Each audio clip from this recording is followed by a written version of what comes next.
We're live. All right. We'll do it live. Fuck it. So, what's up, everybody? Hello. How we doing? How's everybody doing? There you go. All right. Got a little bit of an intro here, and I don't normally write things down, but I wrote this one down. All right. So, welcome to the Golden Boys podcast. My name's Alex. I'm joined, as always, by Handsome Bradley, Handsome Dominic, and Handsome Beardo.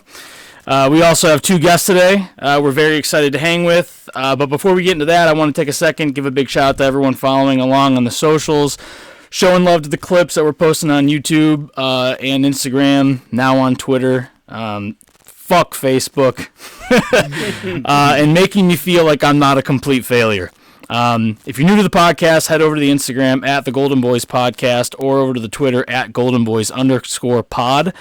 There you'll find links to all of our stuff, including the YouTube page where you can watch clips of the episodes and now full-length podcasts and also now live podcasts if you're in the know. Lastly, just want to say we appreciate y'all. Love you guys for tuning in, listening to the episodes. For those that I've reached out to, giving really good feedback. We just want to keep growing. So if you can, share this episode or share some of the podcast with a friend. Let them know what's going on. Have them jump on the wagon. If you do go ahead and tell a friend about the podcast, I will write a personalized love letter to you, and I will read it on the next podcast. It'll be personalized to you, or I can roast you as well. I'm a man of many talents. Roasting's not one of them, but yeah, this is basically a cameo. You want to donate $1 to the Golden Boys podcast? I'll call your boss and let you quit your job. I'll put your 2 weeks in for you. But now, on to the best part of today's episode. We've got two amazing two of Cleveland's finest musicians. I'm tripping over my words. I'm not normally reading things off a page. I know, man. I'm sorry. The reason is I wrote down some extra stuff, but we have two of Cleveland's finest musicians in the house. That's peer reviewed. It's fucking peer reviewed. My wife looked at it. she is my peer. But we've got two great Cleveland musicians in the house. Some of their accolades include top 10 first baseman in Lakewood's rec softball league. He also passed by Pink at Red Rocks when he played a show there backstage, and she asked him where the bathroom was. And we have a cousin of a gold medal Olympian. We also have the lead guitarist of many projects, including Jim from Portland, who once played a show in my backyard. And we have a bike accident and broken arm survivor. Please join me in welcoming to the podcast Dillon, Devito, and Sean Keating of Front Porch Lights. Super excited to have you guys on. But, we have a whole lot of shit in store for you guys. But the first question is, are you vaccinated and do you believe in global warming? The heavy-hitting question. Damn, it's cutting too. You didn't tell my secretary that you were going to ask that before. We didn't screen these questions. Speaking of, where are my green M&Ms? Yes, to both, for me. We are vaxxed and waxed, and I believe the world probably is heating up. Very good chance. Probably fucking heating up. No, I appreciate you guys bearing with me on that. I don't normally write stuff down, but I just wanted to make sure that it didn't come out like I was super unprepared. But the fact that I prepared and read it made me sound even more unprepared. So we got clips now. You can fucking watch them on YouTube. That's new. Yeah, fuck Facebook. Fuck Facebook. That was off the Meta cuff now, isn't it? Is that what it's called? Meta? I think it's still called Facebook, but the whole parent company is Meta. Right. Making like the fucking Matrix. Instead of right Facebook owning all these social media platforms, Meta owns them. Yeah, it's dude, Meta freaks me out. Fucking cover, dude. I don't know a single thing about what any of that is, like the metaverse or whatever. That's definitely why we should talk about it. But it just like whenever I hear people talk about it, they're like, "Oh, you're not even gonna be able to. You're not even gonna have to breathe anymore. Like you're just gonna be hooked up to a machine and you're gonna live in a mansion that you want." Well, my understanding before the actual metaverse, just the whole meta concept was, Facebook was in some hot water for a while with the whole, hey, I think you're stealing people's data and you're targeting basically young people to fucking just look at their screens all day and force screen time. Hey Zuck, I think we're in some trouble. We just were in front of the Congress and everything. He goes, what if we change the name?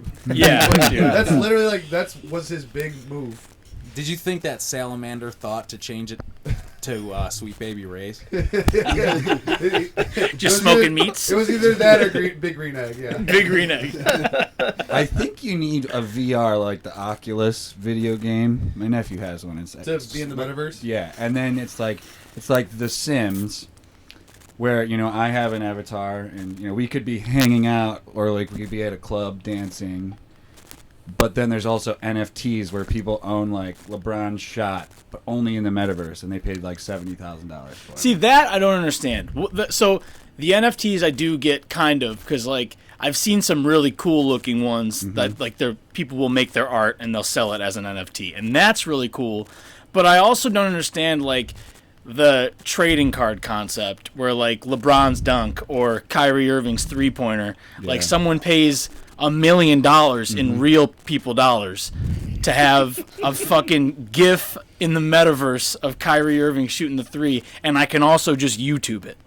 You know what I mean? Or like screenshot I don't. It, yeah. Yeah. Like the cool thing about owning art is that you can have like this thing, and it's like a material item. But NFTs, I guess, you know, maybe it's just way over my head. I don't know. Well, I know you brought us on here because we're blockchain experts. I've actually heard some whispers. The tall and short of it is, it's just a great way to fucking launder money. Oh, I mean, that makes sense. Yep, and that's not why everyone does it. I mean, there is money to be made. I know a buddy that, you know, he bought one for like 2 or 3 G's, and he ended up making like 20 G's off it. Holy shit. And 2 of our friends are going in on one as well. Hey, guys, let's make an NFT of this fucking episode. I was just thinking that. And we could sell it for like $50. We'll split it 7 ways. There's 6 of us. Someone's going to own Brad's yawns. Yeah. Buy Brad's How many times Brad yawns, you make 10 grand. Let's legitimately look into how to make an NFT, and I'll just make little clips of like Dom eating his fingernails, Brad yawning, and me picking my nose. Yeah. Anytime Ryan looks at his phone and laughs to himself. You can do another one of me yanking beard hairs out, because that's just what I do constantly. Right. Yeah. We can sell those hairs. Fucking NFT. Man. Yeah. That's a good idea. And sell it. I just got my hair cut like 2 days ago. Looks good. Thank you. And the receptionist or the woman who cut my hair, the actual like barber. The receptionist cut your hair. No, but, Come on back. Yeah, I don't know how it came up. You're like, whatever gets me out of this If the fucking phone place rings, I have to fast. stop. Well, like, I don't know how it came up because it's weird, but Brad's beard hair, apparently there was a girl who would come in every week for a year to collect the hair, and she quilted, like, quilts out of human hair. That's foul as fuck. Yeah, I bought one of so those from her at a gross. music festival. No. Filthy. I couldn't, it's so disgusting. Do you know what else is fucking disgusting? You know Farrah Abrams, that reality star turned porn that's star? what I was just about to say. There's grosser things you can sell. Oh, I than watched that. one of her pornos. She's selling her poop in jars. Well, that's like the gamer girl bathwater. Oh, that's how it chicks selling started. their farts. And then there was farts in a jar, and now up in the ante with the little piece of cotton that has shit on it. Dude, I've got some Oh, pungent jars I've got some pungent farts that'll absolutely fuck up a mason jar. If you want to pay me $2, I'll pay for the shipping to get it to you, just to say I did it. Don't do it like on the mic though. Dom's got a fart. Dude, you fucking put your ass There it is. That's an NFT right there. Dude, we're rich. We're rich. Well, the thing about the chick with the things Was it in a the bad jar, one? like, I guess what people didn't realize is that, like, the things she was eating to produce this gas, like, fucked up her intestines. Like, she actually, like, had to go to the emergency. I heard about That that. can't be legal, bro. I thought. You Oh, can't just send selling poop. farts? I guess you could send whatever. That's actually true. You can't send poop to somebody. That can't be legal. There was the one fucking bullshit genetic site that was like, we'll tell you what's wrong with your gut biome. Just send us some of your shit, and you'd put it in like a vial and send it back to them. Okay. It's probably illegal. So, and that, You just is that gotta idea not still a label- real thing? Do people still do that? Like Probably. Ancestry? Dude, people probably like, hey, there's probably an ancestry site where you wipe your taint and they tell you like what city in Italy you're from. I mean, I'd rather I think just they go to use the saliva. I think they use saliva. What'd you say? I think they use saliva. They definitely use saliva. But there was a site It's a that slippery slope. I can send Aren't spit, there- but I can't send shit. Dude, aren't there, like, I mean, I could come in a jar. Can you tell me who my great great grandfather was?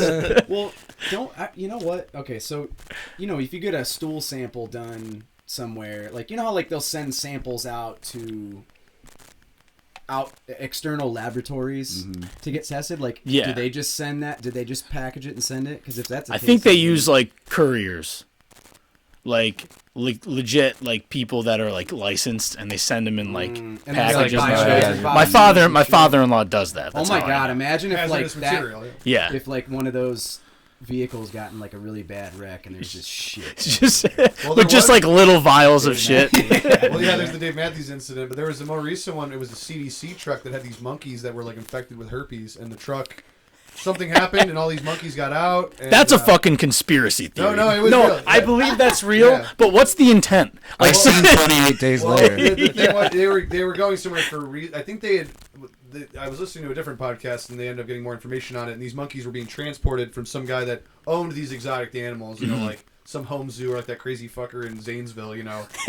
And they were trying to like dispose of these monkeys humanely, quote unquote. But like they didn't find 2 of the monkeys, but they were like, oh yeah, it's really cold out there. They probably just froze to death in the woods. And I was like, oh, thank God. That's like the beginning of like a shitty Netflix original series, and then it bites someone's dog, and then that dog bites someone's kid, and then he's like the herpes. Well, there's zoonotic diseases. That's what COVID is. It's zoonotic disease. Yeah. 28 days later, that's the premise. They're researching all these diseases on monkeys, the one that turns people into zombies, and an animal rights activist group, like a radical group, go to free them. And that's how like the zombie apocalypse starts. That's incredible. Wait a minute, what's this Dave Matthews thing? Oh, you don't know the story? I'll let him He was take driving. I think they were leaving a show in Chicago, and it was in their tour bus, and they had to empty the vessel that holds all the waste. And they did it over a bridge. I think it was like that big bridge in one of the bridges in Chicago that goes over that main river that runs through the downtown. And there was a fucking tour boat that was going under that time, and it just rained shit on all these people. So they got sued, like... Well, no, he donated a ton. He donated a lot of money to the people. I think he had to clean up the river. It was bad, yeah. Because he's all about, like, environmental stuff. I don't know why they decided to dump it in this particular river. Dude, I wish... it was an accident. It might have been an accident. I wish I would have been there to, like, see him live tweeting the apology. Like, I've always really been about environmental science and, like, making sure our rivers are clean. Meanwhile, he's dumping his tour bus shit into the river and on people. Yeah, like this happened a number of years ago. If it were to happen today, there'd be a media shitstorm, no pun intended. But he fucking like it would like not a lot of people know about it. Perfect example. Dominic didn't even know about it. I didn't know about it. I was gonna ask you about that, but then I was too busy about the herpes monkeys. Yeah.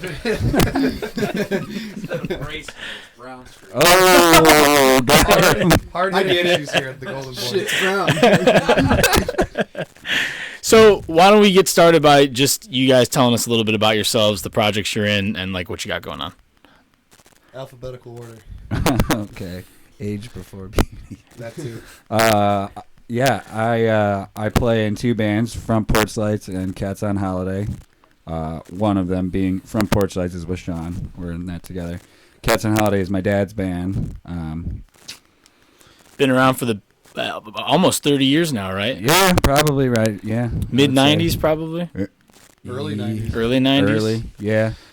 He was in bands in the 80s. He was in a band called Lucky Pierre that was like real ahead of its time. Cleveland, like new wave band, like a little punky, but that was like in the 80s. And then, yeah, I've been playing with him for like 15 years, maybe. So you want to know what's really like just funny? And I don't think it was like my phone spying on me. I think it's just a random coincidence. But as soon as I was like done texting you guys like, hey, we want to have you on the podcast, you know, like if you plug your phone in and like into your car, your car will just play the first thing that like it comes up, like whatever was playing in music. I guess when I was in like 8th grade, I bought Just One Kiss off your dad's Zydeco album, and I haven't touched that since I was like in 8th grade when your dad first it popped up, and I was just like, dude, what a fucking jam that fucking song was. That's a song by Bojack, who's a Cajun guy. He died like really young, I think. He was only in like his 40s or maybe 50s. Oh, that's not an original? No. Oh, okay. So that was one of the first ones we learned when my dad got into the button box. But that song bops. It's like one of my favorite live songs we do. It's just a great summer dance. So who did that intro for that? Was that the original thing? sing? That's Jeffrey, our conga player. He also plays washboard, and he does poetry on some songs. Dude. Which it adds another layer. Like I think it's cool, we man. Laugh about it, but it's really he's a really great poet. So it's funny because we can all kind of like recite the whole thing, and we laugh, but it is another adds another layer to it. So for sure. And Sean? Oh yeah, so I'm Sean Keating. My main project is From Porch Lights with me and Dillon, and we're a 5-piece band out of Cleveland, Ohio. I've been doing it for like 6 years now. Which is really fun. I really don't even know where the time went, but I love doing it. It's like one of my favorite things to do is play music with these guys. I've been playing music with Dillon since I was like 13, 14. Yeah, you guys have been on a few projects together that have played. I mean, we've been like in the first thing I think about is Jim from Portland with Ryan Mattress Party. Yeah. Well, even predating that, it's a fun little quick history lesson. My dad knew Dillon's dad just from high school, and like both our dads were Lakewood guys, and both came from big families and just knew everyone's siblings and this and that. And Dennis is a Lakewood City garbage man. Pulled up the one day, and it was before school. And my dad's like, "Hey, I want you to meet this guy. It's Dennis Devito. He's a local musician. Like, oh, that's really cool." And then I ended up seeing Cats on Holiday later on. I'm like, "This is awesome," But that same day, he's like, "Hey, Dennis has a son that's going to be at Lakewood High with you next year. He plays the bass guitar." I'm like, "Oh, that's cool. Maybe we'll touch base." And we did, and we used to play a little bit. Dillon played at least one show with me and Josh Mack in our band Stereo Sweater. Stereo Sweater was the first. Yeah, actually, no, it was me, my buddy Josh, and our buddy Chris, and we were 4-piece. At Mayhall's? No, it was the one at the church.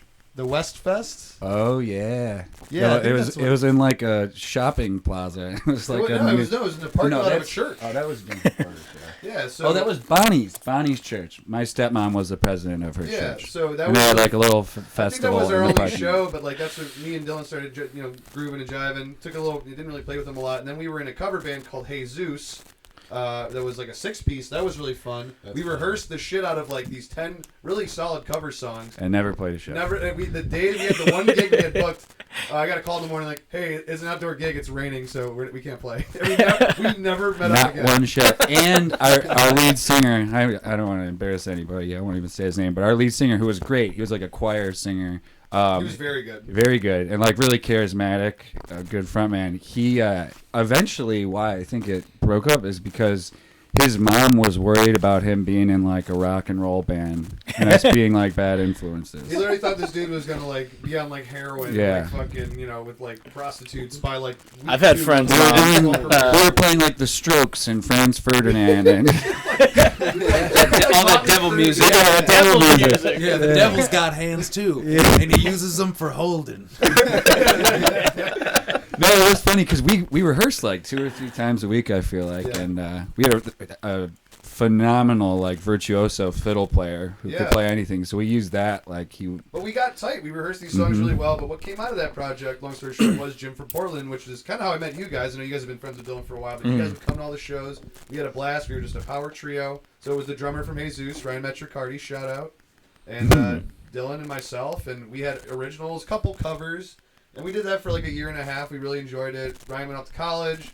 Dillon eventually went off to New York and was playing in a different band. And then, long story short, From Porch Lights, which I joined in 2015, needed a bass player the year after that. And Dillon had just moved back to Cleveland. So he's been with us ever since. I was going to ask you guys, how did Front Porch Lights really, like start? I mean, from the vibe that I get whenever I see you guys is that you're all, like, best friends who have like grown up together playing music, but is it not that case? No, that's awesome. Somewhat. That you get that vibe. Yeah, more or less. Like it's all connected. I mean, Cleveland's a small town. When you think about it, it's a small big town, and basically just Front Porch Lights is the brainchild of Connor Standish.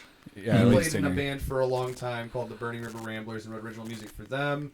They kind of started winding down, and he had his own ideas for kind of just a different approach. What's the word I'm looking for? A different different sound. That band formed from his original band called Trip C's because it was Chris, Connor, and Chris Wally. Yeah. And they all went to OU, and they were just like a college band, like no fun, like I don't know, like Sublime-ish. Okay. Yeah, that kind of stuff. And then once they turned into the Ramblers, they got a little more technical. They got a really good guitar player and stuff like that. But I used to see them play when Connor was in college. And he'd come home for Thanksgiving weekend, and they'd play it around the corner. It'd be a huge blowout show in the warehouse. Yeah. Did you guys go to school with Connor? Yeah, Connor grew up in Lakewood. I knew him just like I said, mutual friends. He went to St. Ed's. We went to Lakewood High. But I was a fan. Like I said, I would just I always knew of him, but until I moved back, and I maybe had met him. I met him once in New York, actually.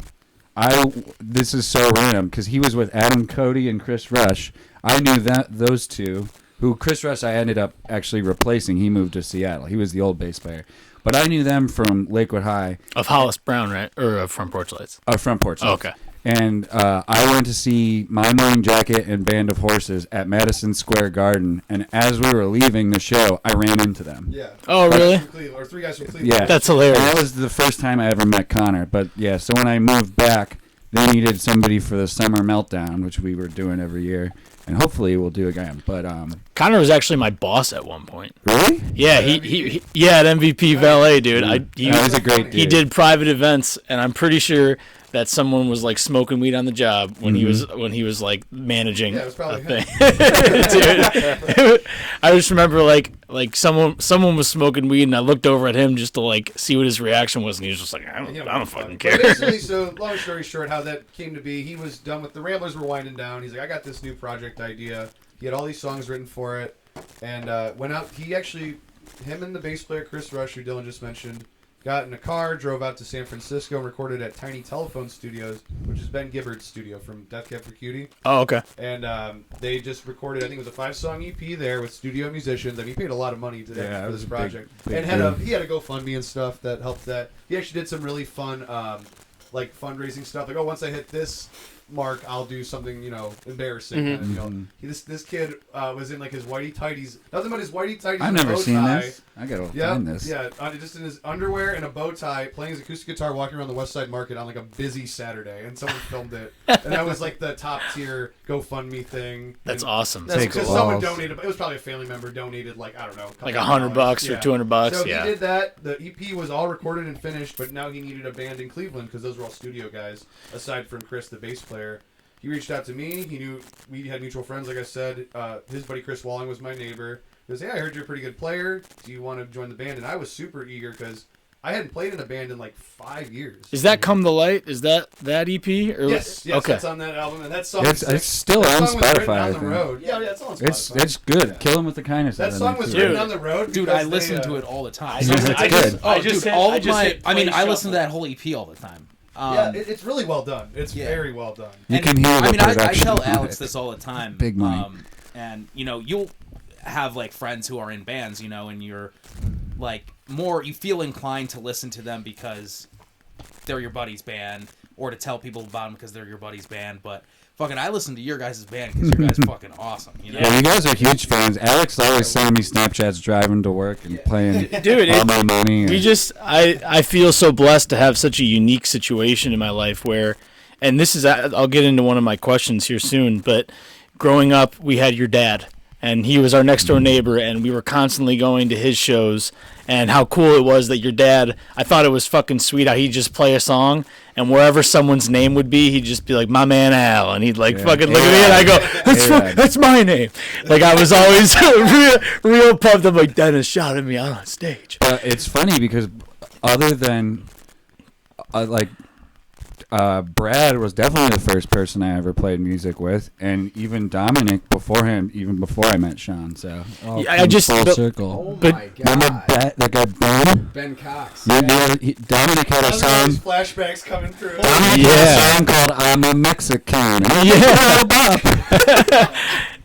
But I just played bass on it. We recorded it. Something like this. I have such a unique situation that I feel like not a lot of people have. Where my brother was in a band that he headed that was literally I still hum the songs to myself to this day. I actually genuinely like it. Mm-hmm. Dominic is the greatest guitar player I've ever heard in my life. He would tell you otherwise, but fucking awesome. And then you guys make absolute jams that are just so unique to your own sound that like he said, me, him, and AC would just sit there and be like, I know that we're supposed to like these guys because they're our friends, but I fucking really like listening to these dudes. If they weren't our friends, like I would like them. I would still. like more. If they told me they hated me. No. I would just say, even if they said "fuck off," dude. It's a unique situation. You know, it is Connor's band. He's the main lead songwriter, but Sean would agree. Like, he's almost too democratic sometimes. It's such a organic. Like, the songwriting process is.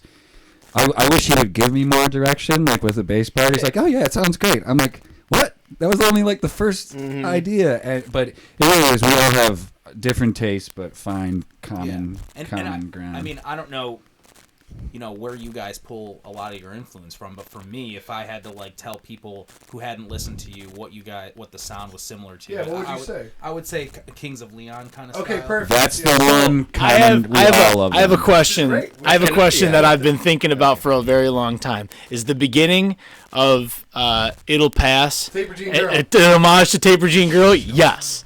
Dude, I was sitting there one day. I was playing. I was still the only bass part I've ever written. Dude, I was playing in shuffle one day, just between like a playlist I had going on Spotify, and I heard the beginning of Taper Jean Girl, and I go, "Oh, it'll pass." And then just the fucking Kings of Leon riff comes in, and I'm like, "Oh my god!" It's like a Vanilla Ice like scenario. Like it's a little bit different because it is like there's at the very end of the beat, it goes like a little double hit.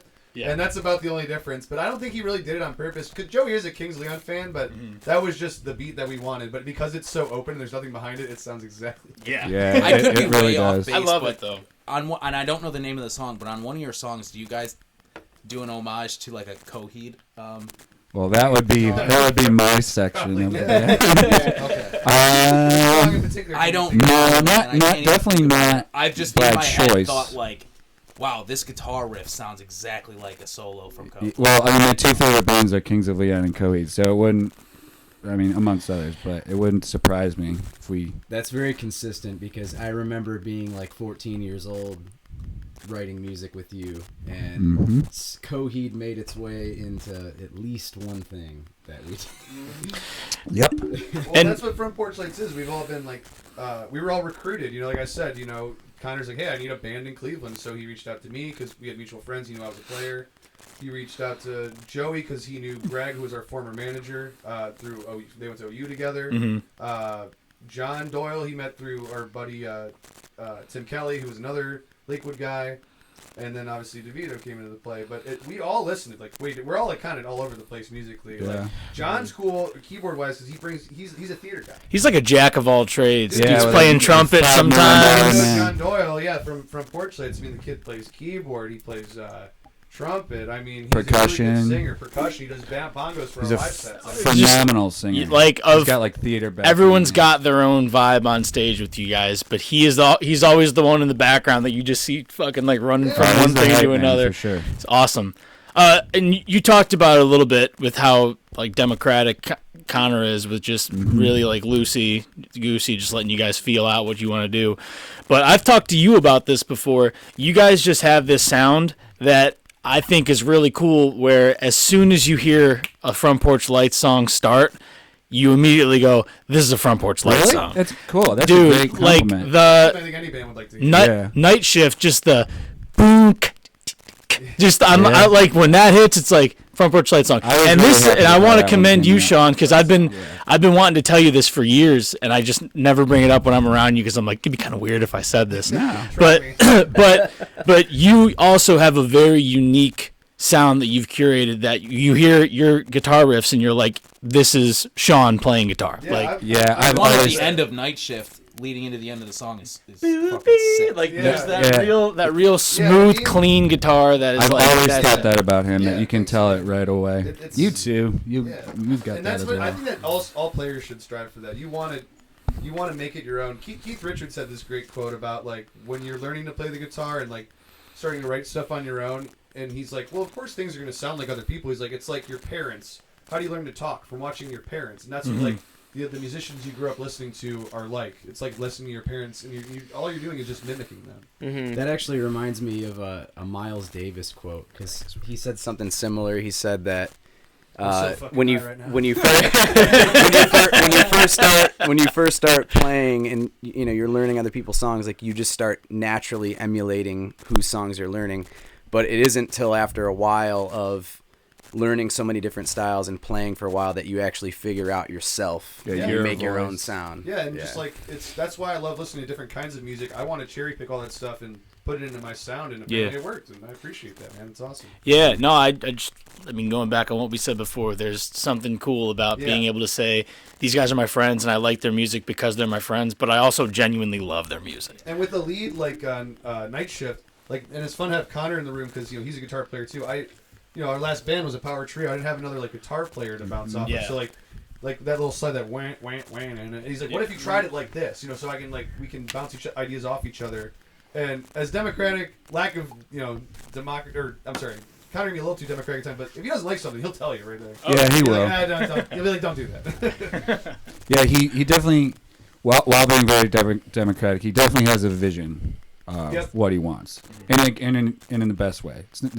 I've never been mad at Connor once. Can I ask a question about that? So when you guys join the band, is that something that he makes clear from the start at hey, this is my group, or this is my idea, you're a hired gun essentially, or is it a very just open thing? Yeah. Well, and then it opened up. I mean, especially and I'm sure as you get closer, then he starts trusting you because he has his vision. Because it started with us playing these songs he did on the EP, but then we had to write more songs, and he's like, I'd love some input. Sure. Sure. It was interesting for me because I came back. They needed a bass player for the Meltdown, which is 3 hours with a little break, and I had, I think, a week to learn it all. It was my greatest musical achievement. I just had my note cards and I got it all down. I mean, half faked some stuff, but so it was a lot. And at that point, I was just a hired gun. Connor's like, I'll give you $100 or whatever. And then I remember, I think we had one more gig on the books that I said I would play, and I show up to rehearsal I'm like, guys, can I be in the band? We were hoping you would say that. Yeah, so it was really cool in that way. That's awesome. Al, that was always listening to a video of us talking while we're talking. He's listening. Yeah, I just want to make sure it sounds narcissist. good. Hey, can you back off that mic just a tiny bit? Wow, is it clipping? That's never happened before. Just a little. Brad too close. said it wouldn't. Dude, I'm sorry. I misled you. Don't touch it. Okay. I'm sorry.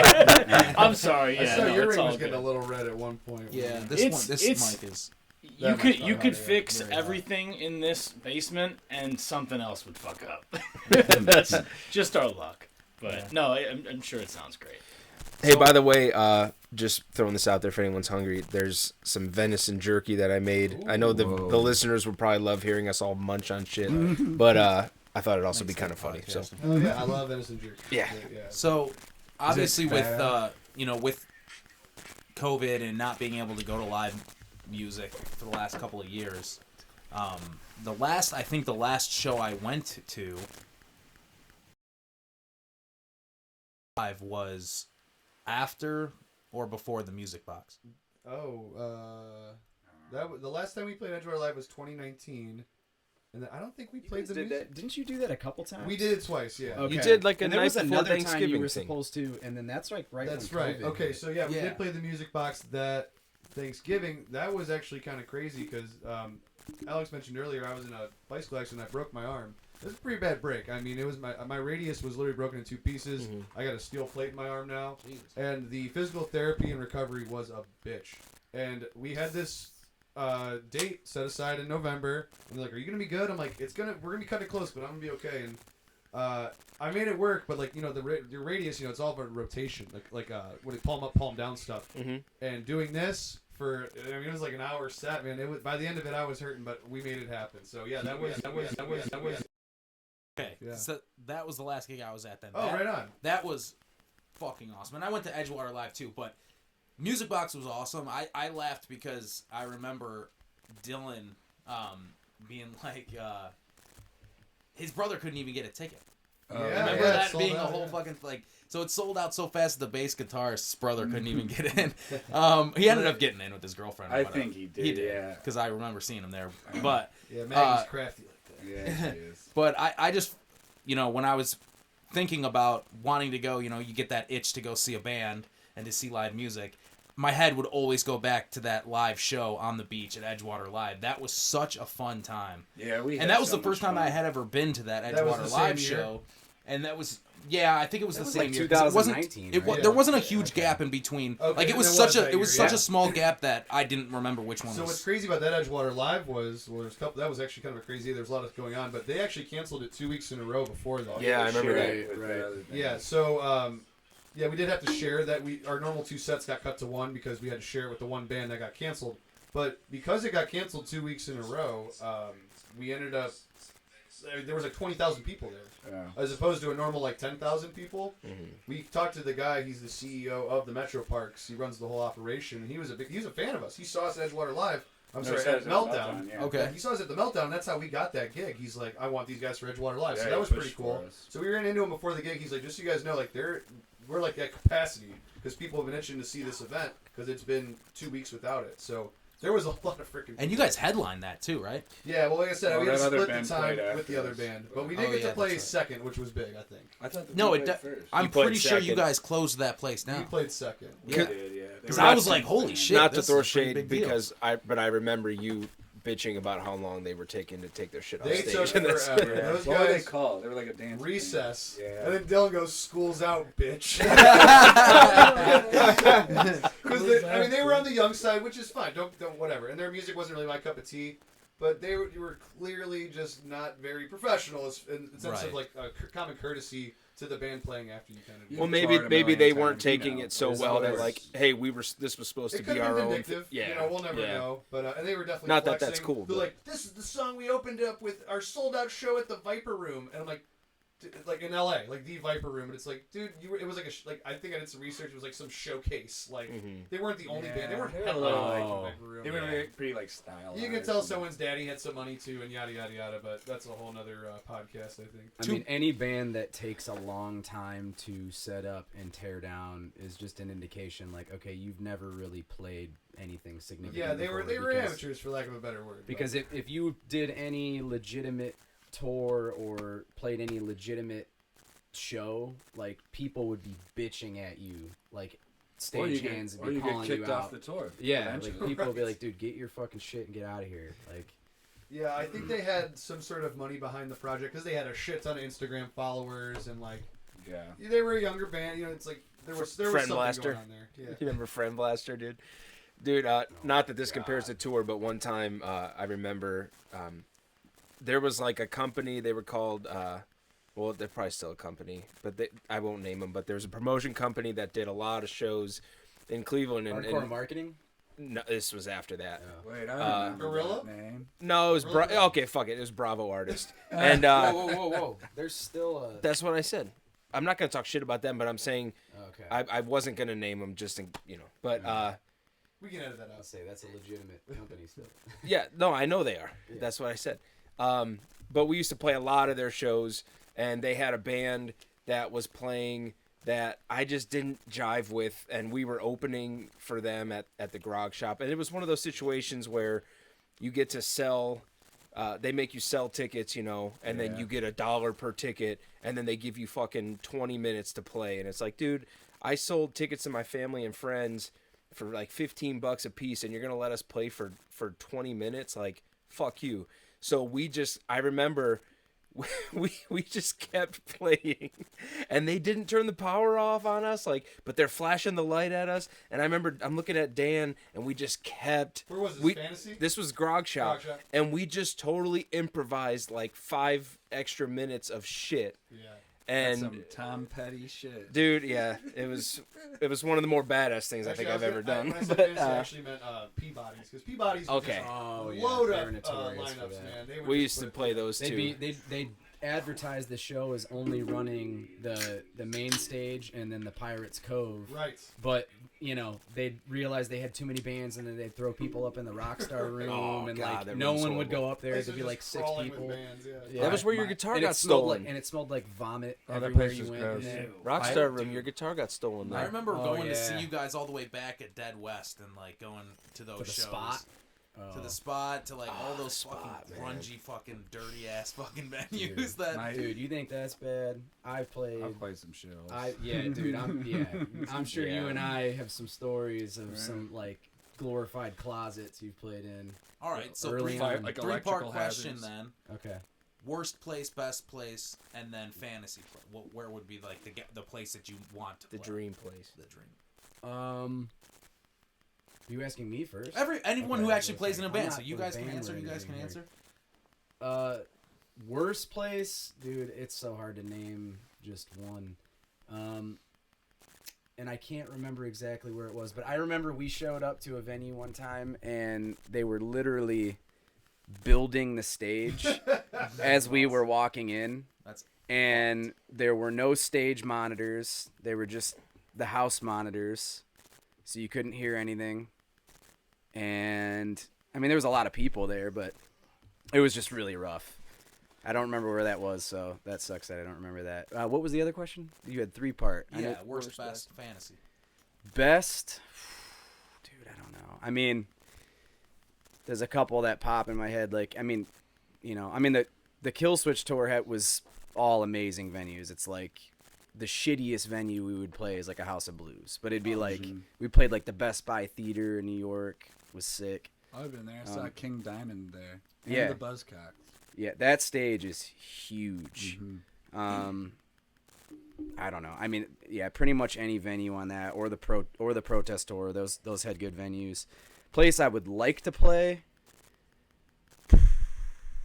Well, I'll say this because Patrick, our drummer, he plays in Ice Nine Kills, and they're doing a string of dates with Metallica and one other band, but they're playing they're playing the Raiders Stadium and the Bills Stadium. Holy fuck. So there's going to be fucking 60,000 people Everyone's there. saying that Vegas, I mean, it's brand new. It's like... Yeah, they got like a club in there, like bottle service, and like... I think they have a zoo. I think there's a...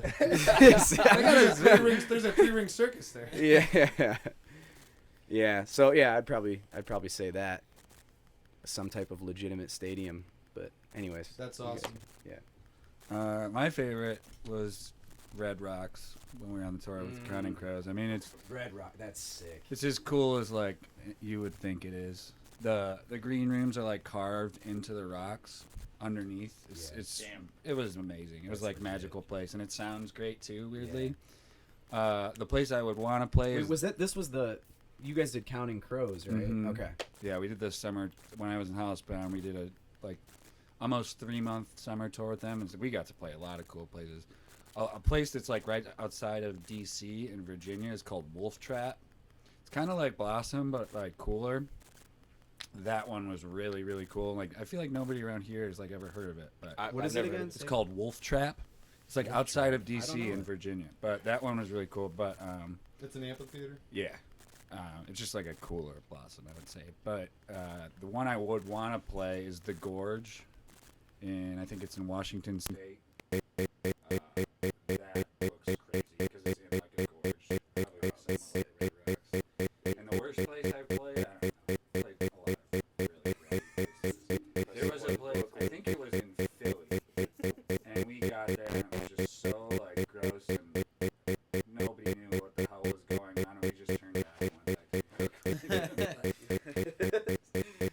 I was waiting for you to say worst place ever was Brad's garage on a rainy day. Cabin fever, I hate that shit. Dude. You might want to pause for a sec. What's up? It's like peeking right here, like it's going like that. Like it's probably like fucking looping something. Oh, fuck. Yeah. What's looping? Alright. I was holding it. Live stream is risky. You're tough, man. Risk reward. There's no one in it right now. Stop. Yeah. This is the first time we've done it live. Nothing we've said so far has been recorded. The audio off of the live stream. Mm-hmm. That's Yeah. I'm sure. Yeah, I've never done live on our podcast. You mix everything on your podcast, right? I listened to the last episode you guys did. Oh, the interview? Mm-hmm. Oh, yeah. What'd you do? It was good. Yeah. It was good. You guys, like... Is that your buddy that you're Is talking that about? Pat that runs it with you? Yeah, it's Pat's project. I just am like the engineer, but then like we have our Comics Corner segment where we talk about the Comics Corner media and stuff like that. So, which is really fun. Yeah. Like I right, need like to watch I listened to an episode about that. yeah, if you're into like comic books and comic book movies, all the Star Wars shows are out now and stuff. It's like there's always a lot of content to talk about. Yeah. People are probably watching this being like, who's this dude's ugly mug right in the face? Can you talk I had Yeah. Dom, can you talk? Uh-huh. Dick's on fleek. Alright. We might be good. Alright. Fuck it. It's still live though. Yeah, we're still alive. I fixed it, I hope. So, if we're So live still, then I'll... I apologize for jumping in and out of the room. I checked the live feed just to see how it sounded, and it was like a little choppy at parts. Like some static here and there, so we'll see how it goes. Sorry, fellas. Tried to make it. You'll be able to fix everything later, or possibly not. I fucking hope so. Thanks, Ryan. No, you won't be able to. Well, if you lose a couple minutes, it is what it is. Yeah, I'm hoping it's not ruined. Yeah. But I doubt it. What are We'll you see. recording on right now? So this is a program called OBS. It's new to me. I used it a tiny bit when I wrote some stuff for that company Big Play that I wrote articles for and did the tribe reports for. But I found we could do live streams and video recording while also processing audio from our interfaces.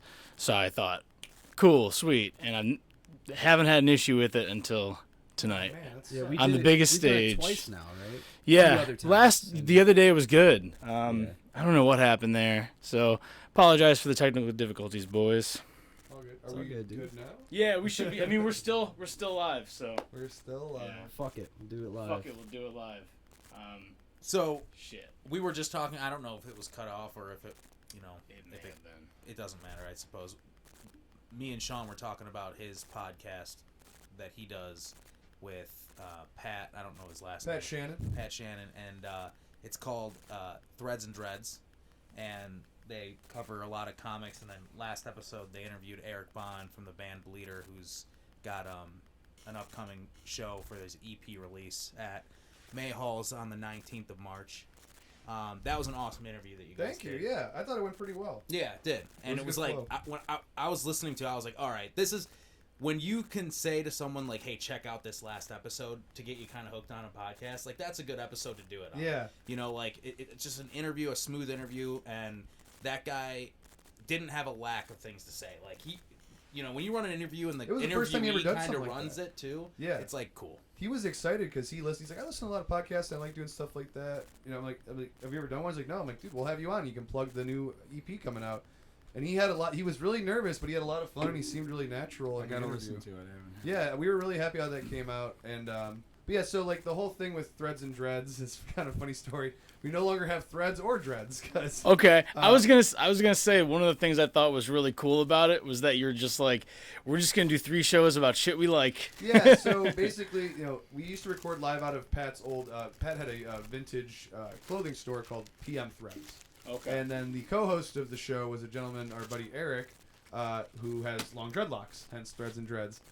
Eric will come on every once in a while, but he's busy with his own shit. So, for a while when I was working nights and Pat was too, we would just meet up during the day, and sometimes we knock out like 2 or 3 episodes a day because we have a Patreon too, so we record our bonus content. Oh, awesome. So basically, what we decided was just to call it T&D Productions, for lack of having to change the entire format. So it's shows within shows. We have our Comics Corner where we talk about comic book media and fandom type stuff. We have the T&D interview series like we did with Eric, and we've done a lot of other local musicians and artists, which are really fun. It's just good content. And then we have our Untitled Shoe Show where we have our resident guy Yohei, who is a big sneaker collector. He buys and sells sneakers pretty much full time, and he's really into that whole scene, that whole culture, and he works hand in hand with Highland Throwbacks. Have you guys ever heard of them? I have. They're out of Akron, and they also have a store in Lakewood. And they have a lot of really cool vintage stuff, mostly early and mid 90s stuff. I've heard of them, yeah. Yeah, and early 2000s stuff, which is vintage now. I mean, it's fucking 20 years old, but he kind of runs their shoe department, which he goes under the moniker Unmovable. So it's basically like 4 shows under one umbrella, and we just like doing it. It's a lot of fun.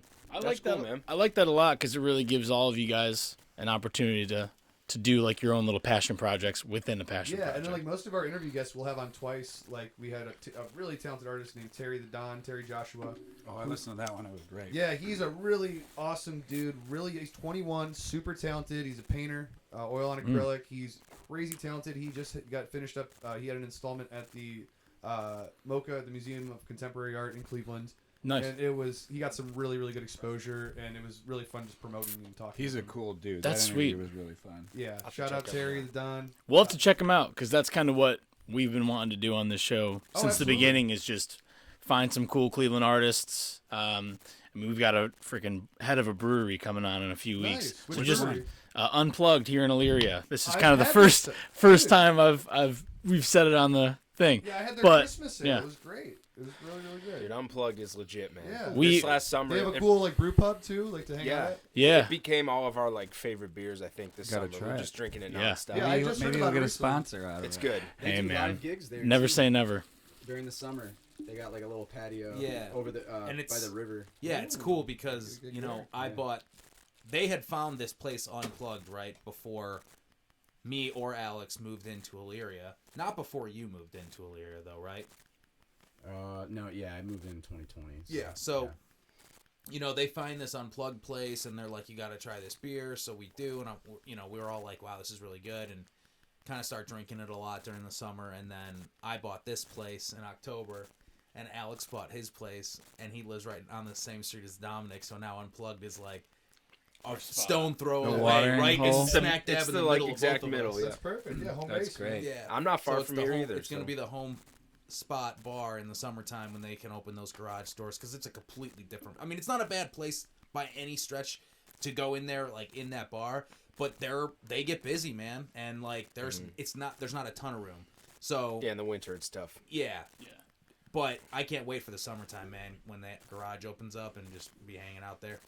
Great beers, though, man. Short drunk everything driving. they We'll have have is to- fantastic. Have to come out and check it out. Hey, so if you guys want, if you got nothing going on March 5th, that's when we're doing our interview with Carlos from Unplugged. We're going to be there around the time that they open. It's a do it at the Saturday. brewery? We're going to do it at the that's brewery. cool. That might be a good At day. like What 10 day in of the the week morning. is that? It's a Saturday. Okay. So I figured, if we wrap up the podcast, have some people that we like come by and listen to the end of it, and then Get have some beers and devastatingly hang shit-faced. out. Yeah, I might take you absolutely. up on that. That would be Hell fun. yeah, man. They're really cool. I mean, the staff there's awesome. They might trick you into paying about $50 for a 6-pack sometimes, but it's not their fault. Wait, didn't that happen to you too? It did. Okay. It did. I got bamboozled. So this Wait, is I heard this on a previous So- This episode. happened to so me. unplugged, and I don't know if this is I just got made fun of, but Alex knew it happened to me, and it still happened to him. Ah. so this is the thing. So they sell obviously beers in their tap room, but they also sell like 4 or 6 packs to go. So Dom came on the podcast one time and he's like, "Dude, that place is great, but it's weird. I paid like $60 for 2 4-packs. It was crazy." And we're all like, "Why would you do that? You're an idiot." And so I went in there and I fucking paid for a 4-pack. I paid like $27. And I didn't even realize until after I stuck my card in. And I didn't want to be that guy that's like, "Can you run it back?" And just Why are they charging? So what I think happens is they don't have a price, or they have a price for the 4-pack, but every time I go, this one lady charges like that much, and I think she's accidentally individual bar paying, like price. having me pay individual for like 4 Did you beers. say you think this is an accident? Because this does not sound like an accident at all. I think I've been in the service industry a long time. I know. it probably isn't, I but know a scam when I hear one. That But lady is I either do- really dumb or really smart. really smart. Yeah. Dude, that is true. There are servers and bartenders that overcharge people so that they can give other drinks to other people or True. themselves. Or themselves, yeah. Yeah, and they make a bad name for the rest of us. Unfortunately. Yeah. No, but I mean, I've had that experience up there, and I'll still go back there as Yeah, I much want as to check it possible. out. Let me see. The only reason I'm not going up there every weekend now that I live in Elyria is because I'm not drinking for a couple of months. But Good for you. Yeah, we're Yeah. sober right now. it's mainly a weight loss thing. Sober as a mule. They Yeah. are. Moscow Mule, maybe. I don't have a gig March 5th. I should be able. That Hell sounds yeah, like a- hell yeah. We could all hang out and And have it's some like beers. during the day. We're talking about barbecuing and Yeah.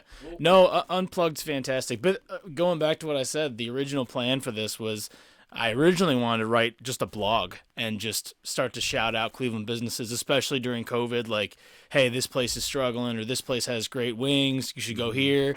And then it, get your fixins kind of failed when we did it. Or not necessarily failed, but we just kind of got tired of doing it and didn't really see the benefit of it anymore. Did you guys focus mostly on sports for that one? Yeah, mostly. And it took us a while to kind of find our groove, and then we never truly found our groove.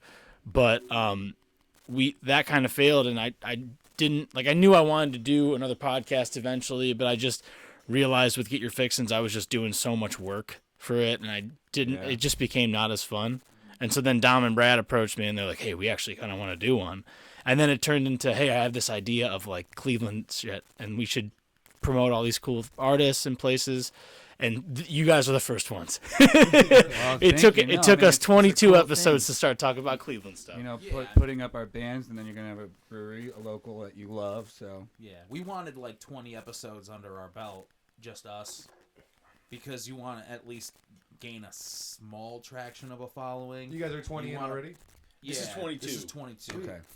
And so we wanted to be able to say, like, okay, like, get the talking over each other, the, how we vibe together out of the way before we start having people. Except on the we podcast. never really got it out of the way. Yeah, it's still definitely there. It's definitely better. If we went back and listened to the first 5 episodes of this podcast, I mean, we have come a long way. Have come. For Yeah, sure. that's the funnest part of seeing the progression. Oh, we came. And we ate this motherfucker's little children. Oh, fuck. And that's a Golden Boys Dude, quote. I listen to, like, you guys are, and same with the Threads and Dreads. I mostly listen to the comics corner of there because I love superheroes, and Sean is insanely knowledgeable, and so is Pat. So it's really fun, and like, it's my rotation is like while I'm cleaning the house or doing dishes, cleaning my room. It's like you guys, Sean, and like Pardon My Take or something. Can I tell you how much that makes me happy? How much that makes me happy? How happy that makes me? Like as a musician, I don't really listen to music. Weirdly, I think I don't have a car, so I don't drive often. Yeah. So it's like that's the best. That's where you got a long bike ride to a lot of places. Throw those headphones in. Luckily, my girlfriend has a car that I can use now. But yeah, so I don't listen to music a lot, but I listen to the podcast. I love that because around the house. I feel like podcasting is such a hard thing to kind of get into a groove for, because your thing is like, if you're, I mean, I'm not a musician, so I don't know firsthand, but I'd imagine like it's probably a little bit easier to get someone to listen to like a 3 or 4 minute song than it is to be like, hey, let me grab your attention for an hour and a half. Yeah, and it's a big commitment. So I appreciate you. I do those clips. I'm sure you guys saw on our Instagram page, and it's a really easy website. You pay $10 a month for it, but you can do up to 10 clips a month, and it's great. I usually do like try to stick it to 1 minute, throw it on the Instagram. Hey, if you like this little clip, click the link and check out the full episode. I've been doing that too, and I got to be honest, that's more fun for me than actually doing the podcast. You get to cherry pick those nice little highlights, Dude, I go through, I like zoom in on someone's face and like put them in like slow motion, like it's so much fun. But you have video. Yeah, well, as of last week, but I use this site called Veed, and the only reason I use it is because you could throw like your logo up there, and it produces like that sound, like the freaking sound wave looking thing. Yes, so it's the same thing Wave does. Yeah, so it's a little more engaging than just looking at a picture and hearing sound. Like you actually see this thing. Because most people just scroll right. That's just a picture. Yeah, you need the little thing going on there. So the motion. That's a lot of fun. But so like, what? This is probably so fucking boring for everybody else that's here that's about to hear this question. What equipment do you use for Threads and Dreads? You use just that Focusrite interface. You just have the 2-channel? Just the 2-channel. I do have a mixer that I'll plug into it, and if I do need a third mic, and then I just use my laptop, and then I run Reaper, which is free, but it's really not free. We usually trial. You run a third mic into your mixer. So all I do is I plug the. If we're doing 3 mics total, the first channel I'll plug a 1/4-inch jack into the mixer into the left input, and then I'll hit the pan all the way to the left, so it's only coming out of that channel. It's like kind of a cheap way. Yeah. I saw some guy on YouTube do it. Like it's like for people that are just recording like on their own, like on the fly, so they don't have to keep mixing or unplugging stuff out of the interface and stuff like that. Yeah. Let's send that $400 interface. Nah, back. dude, we I'm need just that. kidding. We need that fucking thing. I'm I not just that use it in a pinch. technically. No, you should keep because like it's way different using that because now you're going through two interfaces practically. Yeah. And then like because the levels are, it took me a while to dial it in. I think that's partially why we have technical difficulties too, because we're using You guys two have a different lot of interfaces. mics, yeah. There's a lot of shit. Yeah. And honestly, I'm glad we're getting our own that's just going to be the host interface because I'm sick of tearing all my shit apart to come over here every week. If we actually take off with this podcast, I might buy another Mac because this Mac is on its last fucking leg, dude. This thing's from 2013. Oh wow. What? You can hear it. You hear it going right now. That's because it. it's so hot. It's probably Atomic fucking bomb. melting Ryan's TV You should hear stand. my PlayStation. It's my on its PlayStation last 4. zero sounds Yeah, like dude, an my atomic bomb. PS3 is like fucking blowing. But no, I try to keep it simple with our setup, and we got Yeah. the little arm mics, you know. Yeah, mic we stands. just got Yeah, those are- got this. This is the new addition to the Golden Boys podcast. But Yep, and then just a couple 58s and plug them in, ready to go. Okay, 58. awesome. Well, it sounds really good. Whatever you Thank do you. sounds fantastic. Yeah, and all I do when I'm mixing, I just like, and my producer buddy taught me this. He's like, oh, as I'm like, hey, how can I make this sound a little crispier? He goes, just go to the FX on each channel and put on a low compression, a little bit of EQ, and you're good to go. And that's what I did. I kind of messed around with the wet and dry signal, and it just kind of squanches everything down a little bit. Usually we record in either Logic or Ableton. Okay. But this is new just because of the video quality of it. And if this keeps going well and I can find a way to reduce the technical difficulties, we might stick with this. Yeah. If this keeps fucking up, we're going back to Ableton, and I don't give a shit about and video. also when I'm recording it, you know, I have the interface right next to me, so if something's Yeah. like about to clip, I'm always adjusting the gain on the interface and stuff like that. Which is what I typically do, but because we want the webcam going and we have to have both interfaces plugged into there, I'm like kind of going back and forth. Yeah. But usually it's right in front of me and I can see levels and make adjustments, but, Yeah. But I just, this is different. It was, I mean, Pat it was just literally on Instagram. He goes, hey, I'm doing this podcast with my buddy. Does anyone have recording software? And I had just downloaded this Reaper program and was pretty unsuccessful recording actual music on it because it's just so over my head. I don't really know anything about software. Same. And I'm like, hey, this is just plugging in a couple mics and recording. I think I could handle this. Yeah. And that was like over a year ago, and now we're like almost 80 episodes in. So Hell yeah, I man. just learned this all just on the fly. Cool. I have like, I don't know how Brad, Dominic, and Sean feel about this as musicians, but I have like a vendetta against soundmen. I like hate them, like because they're similar to umpires in baseball. Like it's about them now. It's not about the game or the gig. The keepers of the sound. It's like it's about their ego and Dude, not every sound guy, but a lot of them that I've dealt with. And so we got a new PA with Cats on Holiday, and I run the sound. And I'm like, this isn't hard. Why are they overcomplicating this? Like, doing drastic changes rather than just, That's feathering. what Goer says, too. It's Yeah, Brandon ridiculous. Dude, I remember My seeing mic you. goes, like, from being so loud it's destroying everybody to zero. I- like, just maybe a little bit here or there. And I will say, our new PA is great. It was pretty expensive, but it's just powered speakers and a non-powered mixer. And it's lovely. The speakers, the subs and the tops are both from the same series, so they have a crossover design for the other one. So I don't even have to mess with that. It's just, it doesn't have to be that hard. I had a Our blast. monitor setup is pretty fucked though.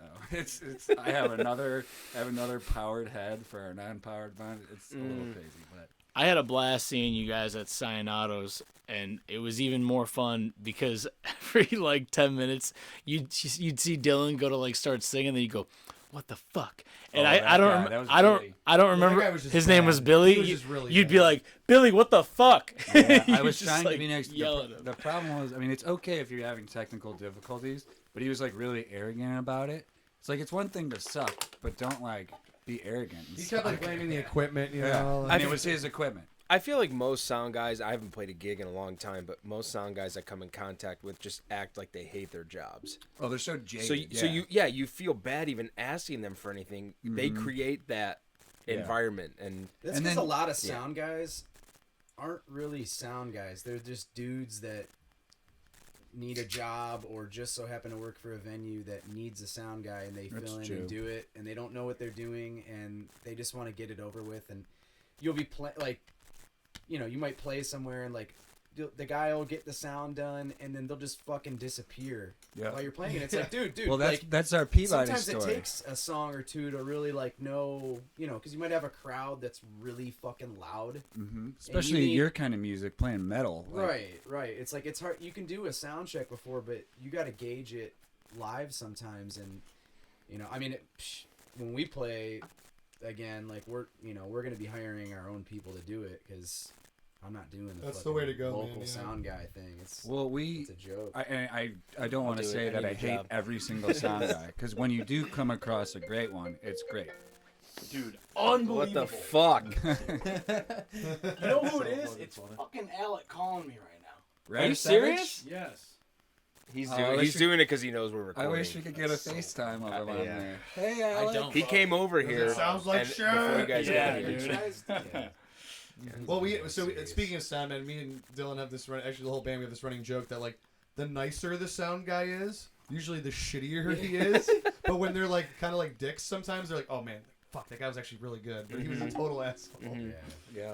And, Like talking about Peabody's, Jim from Portland played at Peabody's. That I don't like. It's pretty ratty. And It's okay. It doesn't exist anymore. We're playing and just like something's awful with the sound. You can't hear shit. It just sounds horrible. When you look and the sound guy's just outside smoking a cigarette. We're like, oh, okay. Classic Peabody. I think I was in the middle of thanking him just to be playing. Like, thanks to homie Jeff for mixing sound. Oh, he's outside, right? Yeah, just outside smoking. But there are like awesome outfits in Cleveland. Like we love working with Vertical Sound. They mix this every year at the Meltdown because those guys do sound for a living. They're badass. They are hired and contracted by the company to do that because they're good at what they do. So it's refreshing. Awesome. There's a place that just followed us on Instagram called Birdhouse. I know Woodsies, I know Vertical. It's a sound production? No, I think it's a venue in Lakewood. I believe that Tony Hawk's skateboard company. Birdhouse. That's really called Birdhouse? The guy. I wanted to ask you guys about it because I think it's like a music venue that's in someone's house in Birdtown. Oh, that's very possible. So I'm sure you guys are. There's a big, the DIY venue. Whole thing is very hot. More so. Is that big? Is that big in like the Lakewood area? No, just like in the random underground music scene, whatever you want to call it. It was obviously bigger before COVID, but like I feel like for what people would get off on those DIY shows. What was the one that from Porch Lights? I think maybe just Connor played. No, you guys played, but I wasn't there. Oh, in the basement. Yeah, that was really. It was called the Dingy Basement. Oh, I've heard of that. That place was and it actually was legit. cool. That place was legit. I almost played there. It didn't work out. It was a blast. Dude, that one band came on and played that Tom Petty cover. You don't know how it feels. And they it was rocking. Like, and the place was. And it was just like a packed, drinking paps, sweaty basement. But it was. Yeah. All the acts were good, and everyone played for like a half hour. But, it's like the whole thing. Like, my buddy that I work with plays in a band. They play, like, Now That's Class and places like that a lot. And he goes on the road, but I think they're playing in pretty small, empty rooms, if I had to guess. But I was like, oh, you're going to New York this weekend. Like, where are you playing? And he's like, just something like DIY. But, like, it's just someone's house. Like, that was a big thing in Brooklyn. Brooklyn has a ton it got of canceled. those DIY. Yeah. COVID fucked a lot of that shit up. Like, it did a lot of things. But, yeah, I mean, I don't know if I would be down if it was like a secret pop-up thing, because we have a big enough fan base. Like, if we say we're playing, they're showing up. Yeah. Quick plug: we are going to be playing at the Winchester on May 28th with Front Porch Lights. Is it already fucking sold out, dude? Not Shit. Sold out, but it will sell out because it's our hometown venue. No, the last time you guys played there, it was like Dylan was like, "Hey, we're playing at the Winchester. Just a little heads up." And it was before you guys posted, and I was like, "Oh hell yeah!" And it literally got posted. 2 days went by, and I was like, "Oh yeah, buy tickets." I logged on, and it was like completely sold out. Yeah, I would say that's probably our home base. We know the owners, Tim and Shane's great too. But that was really limited with nice COVID, venue, though. It was all tables, right? Great. Yeah. It's Lakewood, so that was a people don't seated have to show drive last time we far. played, but with COVID restriction and everything, they're back to their full capacity. Hell yeah. It's gonna be a big show for us. We've as the past couple of years, we don't really play a lot. So sometimes when we do play, we do try to make an event of it. Like when we played that seated show at Winchester, like, we're doing 2 sets. These people want to see, haven't seen live music in a long time. We want to make it like a real fun experience. So, and then this one, same thing. We haven't played since November. Wasn't it since the Winchester? Yeah, it was at Winchester. So that I know it's like been a minute, and I'm No, it was like I've been itching for some more FPL capacity, but we played since then. Did we? I don't know. It'll come to me, but you know, we had 2 guys in the band just had kids, so yeah, first time daddies. Oh no, we played the House of Blues. House of Blues. That's what it was. You guys played with Wellesley. We opened for Wellesley Arms and another band. Their name is escaping me right now, but Motherful. They're actually pretty solid. They're out of Cincinnati. Cool, yeah. I like them a lot. Yeah, they were great, really friendly, sounded great. But yeah, we were the first opener of the night. It was only like a 25-minute set or something like that. Yeah. How did that get set up? How did we get that? I mean, so we're friends with their Wellesley Arms sound guy. His name is Brendan Goers. He's a pro, really good sound guy. Speaking of a good sound guy, yeah, he does sound for All American Rejects too. Actually, I don't know how he got in with them, but it's really cool for him because he was a fan of theirs, like growing up, and now he mixes sound for them. Yeah, and he's Wellesley's guy. And we know him. Connor went to high school with him, and just Lakewood connections and stuff. And he actually has mixed us a couple times at Edgewater Live for big gigs. Yeah, big gigs. We'll hit him up. Hey, do you want to do sound for us? And we toss him, a couple $100. That last Edgewater you guys played, where COVID screwed up the lineup, and you guys had to mash up with a few other people. It wasn't even COVID. It was rain. That was 2019. Oh crap! But dude, that was probably my favorite show I've ever seen you guys play. That was popping. Yeah, it was fun because we'd already played the stage once. We knew what was expected of us. So a funny story from that one that I remember is a lot of Alex and Brad definitely know him, but a mutual friend of Sean, Jason Kornfeld, he came to see us play there, and we do "Come and Get Your Love" by Redbone, and halfway through he's like, dude, did I miss it? I thought you were going to play Redbone. I was like, yeah, we played it in the first set. He thought we were talking about Redbone by Kendrick. He's like, dude, did I miss it? You guys said you were going to play Redbone. It's like, dude, right? When does Bone Thugs come out? That's hilarious. That's actually the only show I've seen of you guys, and it was fucking awesome. I remember because it was Chanel and Z were there with us, right? Mm-hmm. I was a sweaty mess. There was people tossing beach balls around. Yeah, the vibe's great. Yeah, dude, you guys were packed all the way back to the fucking. That's what they said. There were 20,000 people. It was insane. Awesome. That was the coolest show I've been to in a while. And it was a lot of our friends that had never seen the band, because you tell people, oh, I'm in a band. They're like, oh, okay. I don't even push it anymore. I'm like, yeah, if you want to come out and see, we're actually kind of good at this. No, yeah, you everyone's like, oh, you're putting the thing in. And a couple of our friends who had never seen us before were blown away. Yeah, that was the first time. I don't know what's I think maybe it was All My Money. I don't know if that was the first song that that hit when that came out in 2019 is kind of when I started listening to you guys a lot.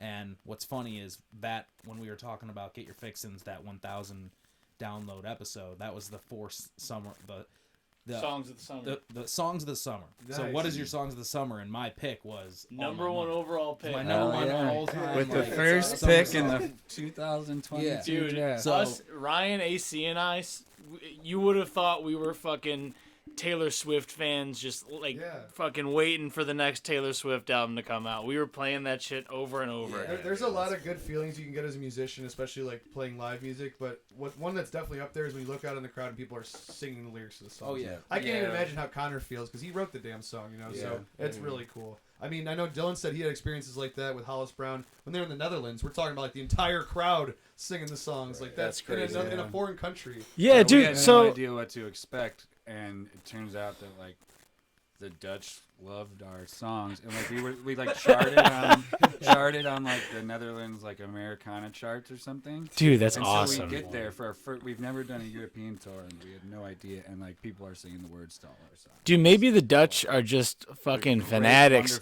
because every now and again I'll see one of our episodes has 6 freaking listens in Belgium, and I'm like, dude. Maybe the Dutch, we're huge in Belgium. Maybe there's a Golden Boy shop, and they're like, these guys are awesome. We fucking love Dominic. Yeah. You know what it is? Their label's based there, right? They classic something like that. So I don't really know much about Welsh. I just know that they're huge in Germany. Before COVID, they would go there every year. They'd headline music festivals and shit. I don't know shit. I'm not on social media anymore, but I think back when I used to be on it, I think that was when they were maybe signing to whatever label they're on. Yeah. So Dill, what happened? I mean, you don't have to talk about it too much if you don't want to. I don't think I've ever heard the story though. What happened with the whole Hollis Brown situation? Well, they're doing definitely better now. They've kind of figured out their niche as far as not doing the touring against the grindstone like we were doing for making no money 5 years. I was so poor. I mean, because we were touring probably 2/3 out of the year, so you can't really like keep a job. Like, yeah, who was gonna want to hire that? So I had odd jobs the whole time, but I was just so poor, and I mean, Dominic could tell you the road can be fucking rough, especially when you have no money and like literally can't eat. So it was that, and then me and one of the members really had a falling out, and then 3, the musical direction wasn't really where I was liking it to go. So I was just so tired. And I really just can't say enough how poor I was. I mean, it was horrible. I would be in all these great places, New Orleans, L.A., and I have negative bank accounts, so it's not like I could go out. I couldn't go out to the cool restaurants. You couldn't do anything. Like it was like a Groundhog's Day of hotel. It's like torture. A little bit, because it's like I had like a long distance relationship too at the time, which was really hard to do, and yeah, it was all those things kind of combined, and I don't regret it for a second. It was just the right time for me. There's a point where you just it's about you got to have that balance, and it's like some people can, you know, like I referenced my drummer earlier. Like I mean that dude, he'll tour 8-9 months out of the year, fucking loves it. That's all he wants to do. Me, I feel like once I get past like 4 months out of the year, I'm toast. He tours 8 or 9 months. Oh, was he in the Grateful Dead? Jesus Christ! He's in Ice Nine. Ice Nine Kills is big, huge. Man. They're like that's the band. That's I love being on the road, and I haven't hit it as hard as Dillon has, but like that's a long time. So I mean, the most I would do is like 6 months. Well, one of the things I've always wondered though, that was too much for me. There is a way to do it. Probably they're like when I toured with the Counting Crows, and their whole crew, their sound guys, their drivers, they've for the most part have been like a family for like 25 years. It's the same crew. There's a couple changes here and there, and they bring their families on the road, and they're obviously making a lot more money and a lot more comfortable. It always comes down to money. And you know, some of them bring their families, which that would be it would be a whole different experience. Right. You know, if you could bring your kids or your wife, or travel in a vehicle with them, and get your own rooms and whatever. But it's like, yeah, if you're spending half the year away from your loved ones, like you can't really have a relationship. Like it's hard. And especially even if they're not traveling with you and you don't. I mean, there were times where I was really fucking poor, but towards the end I wasn't really that poor. Mm-hmm. But it's not like I could afford to fly. Like some dudes would fly home once a week. Yeah. To be with their wives or whatever, and be with their kids, and then they go back out. You know, but like I didn't have that kind of money. I can't buy a plane ticket every time I'm trying to go home. You know. So I've always wondered, like, you know, obviously, I can imagine with some of the smaller venues, like you're probably making some money, but you're splitting that up amongst everyone in the band, and it's probably not enough to make like a huge living off of. But you're having a lot of fun doing it. When you land a tour like where you've gone overseas, you've played at Red Rocks, you're touring with Counting Crows, but you know, like where does and I'm only asking this just because I'm ignorant to it, like where does some of that money go to where, like, you know, it's like obviously you're playing these big shows, but it's still a struggle, it's still a grind. That's what I was wondering. Well, no, I'm sure Dominic would have a different answer than I would, because he was in a different band, and I'm sure Sean would have a different answer. But for me, and this is another probably a big factor why I left Hollis Brown, is that we put everything back in the band, and there was this culture where if you weren't just like giving everything of yours to the band, you know, you were selfish. And it was like, bro, I just want a $15 a day stipends to eat dinner. Like I had to push for that, and now I'm sure they're getting, like, even towards the end we finally started getting that. But for 4 out of the 5 years I was there, I was just literally starving. So you get your 2 drink tickets, and right. Yeah. I went through many phases with it. I would say earlier on it was a lot more giving than receiving. But it's tough because, like, the money can be inconsistent. You might do a tour where, like, dude, some of the smaller tours that we did was the most money we would make because we would be headlining. So it's like you're getting paid $1,000 a night plus your merch money plus whatever. But like like he said, it's like there's still money that's going into the band because it's like you might. Your vehicle might go out one time, and then you gotta, you're renting a vehicle for a little while, or you gotta, gas? We owe gas. Sure. We owe Gas shit. We gotta pay our manager back from this. Or You we guys gotta, had a lot of breakdowns too.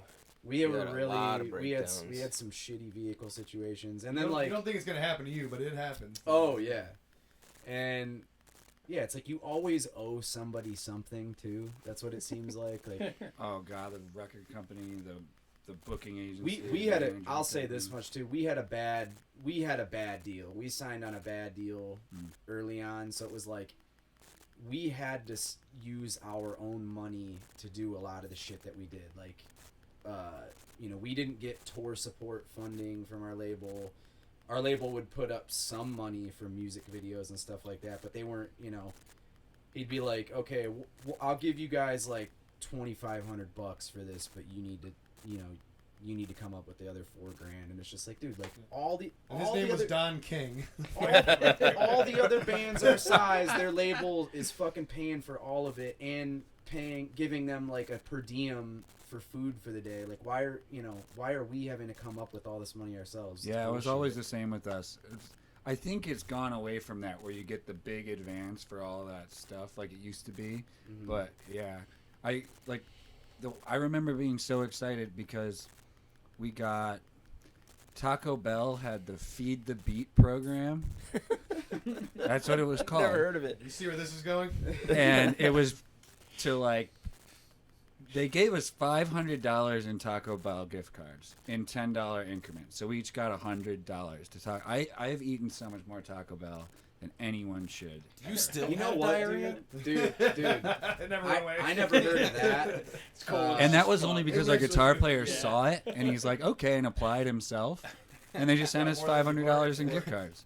So that's what If you all were I a ate loved one, on that tour. Received a That's gift Taco card Bell. for You know the Feed the what? Beat That's program. wild. I never. There's a new class action. Yeah, I never heard of anything like that. I don't know if you ever did this, but for a few years, Chipotle at this time at least was doing. There would be random Chipotle locations that would do either half off or give touring musicians free food. I much would have rather had Chipotle than And T-Bell. all you had to do is just show them your tour pass, and they'd, whatever. So we would hit up Chipotle all the fucking time, which, I'd rather eat that than Taco Bell, but... You mean you'd rather have healthy food made directly in front of you than have explosive diarrhea? Well, I will say I got good at, like, figuring out. They had, like, the Cantina bowls that were a little better. Yeah. So it wasn't... I mean, I was just happy because I got food. I just thought of this. You know for a fact there's like some just scummy like shit band that is going around dining and dashing like on tour every night just because they have no money. Like, fuck this town. When am I gonna be back here again? Like, there's got to be at least one of them. I think everything you guys are saying just speaks probably to how much passion you guys have to play music, because no normal person would just drive around the country and struggle and eat shit food for nothing. 5 grown men in a 2-bedroom, if you believe in the band. band, yeah, if you believe in what you're doing and thinking that it might go somewhere, then and you feel like you have nothing to lose. Yeah, that's admirable, because when Dom said I could do 4 months, I'm like, I could do 4 days, dude. There's no fucking shot. Dude, I mean, well, make your own that's fun. my threshold now, like, because, I mean, when we first started, and Brad did this one summer with us, but we would follow Warped Tour in a car. Yeah, it's a lot less fun than playing. We wouldn't fucking play. following. We would follow Warped Tour in a car and walk around at the time with iPods. And we had a Walkman. Yeah, 2 a Walkman iPods the and a first year. Walkman. And you would get in the lines and walk down and try to sell CDs to anybody there that's willing to buy a CD so you could make it to the next city.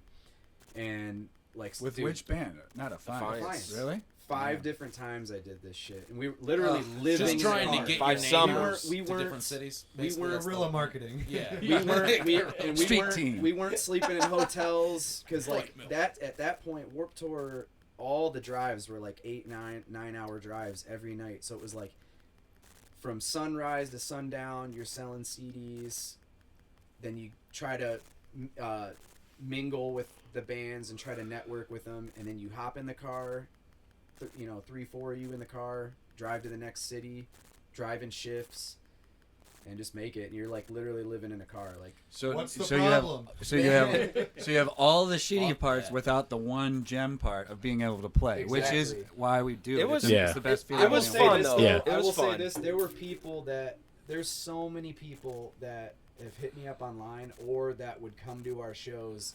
Years later, we'd finally be on like an awesome tour, and people would show up and be like, I bought a CD off Well, it Dennis paid off, I suppose. at the Minneapolis Warped Tour 4 years ago. I fucking love you guys. Like shit like that. And you're like, wow, okay, it wasn't a complete waste. Thank God. Like, Yeah. We could fill a podcast of just the stories from the first time doing that. I mean, we were 17. We thought Driving about to doing California, we thought about doing a side podcast called Tour Stories when this first started, Oh, I could fill and it. I wanted just to ask Dillon. We'll do and special just do episodes, dude, yeah. we'll have you guys back on for a Tour Stories episode. Dylan, I wanted to ask you. Just a random question. So I'm assuming that it would be from the Counting Crows tour, but what was like some of the best catering you got on that tour? You got the scraps.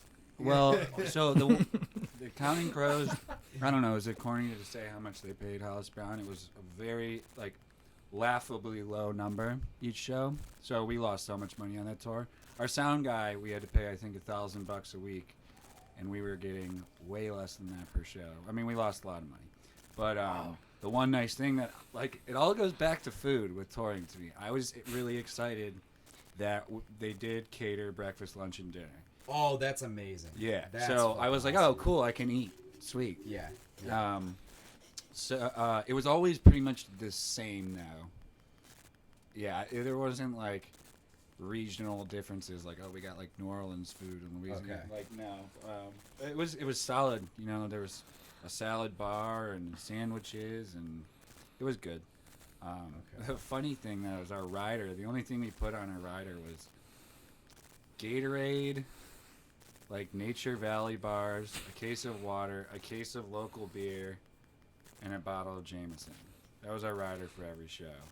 And It's a solid little party each time. Gatorades stopped showing up, and we're like, "What's going on?" They're accountant, tour manager, who handled the accounting. She was really nice, but she's like, "Yeah, we didn't have it in the budget today." And we're like, "Are you fucking kidding me?" They're like $1 at Walmart, bitch. Get that shit. When Citizen Cope was also on that tour. It was a 3-band bill, and he's making 15 G's, and they're paying us $250, and there's no Gatorade anymore. Yeah. It was fun. I will say though, the breakfast, lunch, dinner thing, that's sweet. That's the 'Cause- only way we would have been able to do it, because we Right. lost so much money anyways. But I don't know. Did you have That's sick awesome. catering anywhere? Yeah, not breakfast, lunch, and dinner. Sometimes we get 2 meals or something, or or they'd give a cash payout. Everybody gets Yeah. $20 or something. This would have been on the protest tour? Or? Protest, they're Kill pretty Switch. big. Kill Actually, Switch are even bigger than that. Kill Switch. Kill Switch was awesome. We'd have some, there'd be some nights maybe they'd have some steak or something like that. But I think the best we ever got taken care of was when we were in South Africa, because I didn't know you went there. That's so sick. Yeah, that was cool because it probably similar to your. I think you were saying, was it Belgium or no? You said Belgium. It was Netherlands. the Netherlands. Netherlands, It was yeah. like that for us. I had no idea what to expect. Show up there. I felt like I was in the fucking Beatles or something. That's being how we there, and- felt in the Netherlands, and especially in Italy. Are those two countries one and the same? Are they very near each I other? almost corrected you. Netherlands is also known as Holland. Belgium is right next to it. Okay. We played there too, but You know Central Europe. They were probably all one place at one quite, time. Not catering, but my favorite was in Italy in Tuscany, like northern Italy. This like rock and roll like young couple. Sylvia and Andrea are their names. They have house shows. They've got this gorgeous like villa in fucking Italy.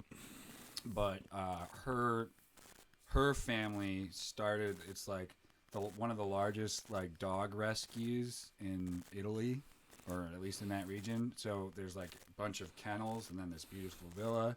Yeah. And they put on these awesome house shows. She taught me how to drive stick shift. Like the sweetest, nicest people you've ever met. And they're just like we get there loading in. We're like, okay, it's a house show up in the fucking Tuscan. Dude, that's amazing. And I walk in and we're like loading stuff, and they're like, Hollis Brown, you're here. They were so sweet and nice, and they have a giant portrait of Joe Strummer. They're like, oh yes, he's our saint. And I'm just like, okay, I'm gonna get along with these people. And her mom cooked for us, like real. Oh, so it's like it was as good as you'd think, and better, like in their kitchen. Like it was. Yeah. So that was probably my favorite. I mean, it wasn't catering because it was just this little old Italian woman, just pasta and wine. And that's better. So than when catering. I said best venue, that's what I meant. Yeah, and I actually that sounds like you're talking best experience. Well, maybe, but that sounds like the coolest thing that. And so I have her email. If I was in a band and that happened to me, I'd be it was the coolest place I've ever played. It was magical, and it's mostly like their friends who are part of like a little email list that they come once a month to see them play, and it was a blast. And I still have her email, and like on Christmas. On Christmas, she'll email me like, Dillon, I hope you're well. Like, and I'll send her pictures of my like nieces and nephews, and they're just. Oh my God. He'll text sweet people. He'll text her back and be like, "Thanks for teaching me how to drive stick. I have not yet put that into any use back here in the States, but one day I will." No, the Italians love to give you wine too, so that's probably half drunk. It was in like a big parking lot, so I couldn't hurt anything. But she was, it was fun. That's sweet. No, that's awesome. That's so cool. That's some wholesome shit. To be like, hey, I'm going to take the time to teach you how to drive stick shift, and while I'm at it, I'll cook you dinner and give you wine. Yeah, sure. Well, he's like, okay, let's go now, and like they're just awesome. But I think people, this was my experience at least. Like, I mean, certain places you play in America, it's awesome, but there were no experiences like in here, like going overseas. Like you go, anything in Europe, South Africa, whatever, it was like the people there just appreciate getting bands out there because they don't get as many American bands. Like everybody tours over here. There's a you can see one of your top 10 favorite bands multiple times a year. Multiple times a year. You can just drive there, yeah. Right. And it's like you go out there and like they're like, fuck, dude, I might not see you for another 4 years. I'm so pumped that you're here. Like. And another thing, the venues over there, it's just a whole different mindset where they promote the show. You're expected to promote your shows here. Right. That's why you play in Lincoln, Nebraska on Wednesday to 2 people. Because, like, how is anyone going to hear you? Over there, they promote it for you. Right. So would you say the crowds there, too, are better than here, like, for the most part, or? I mean...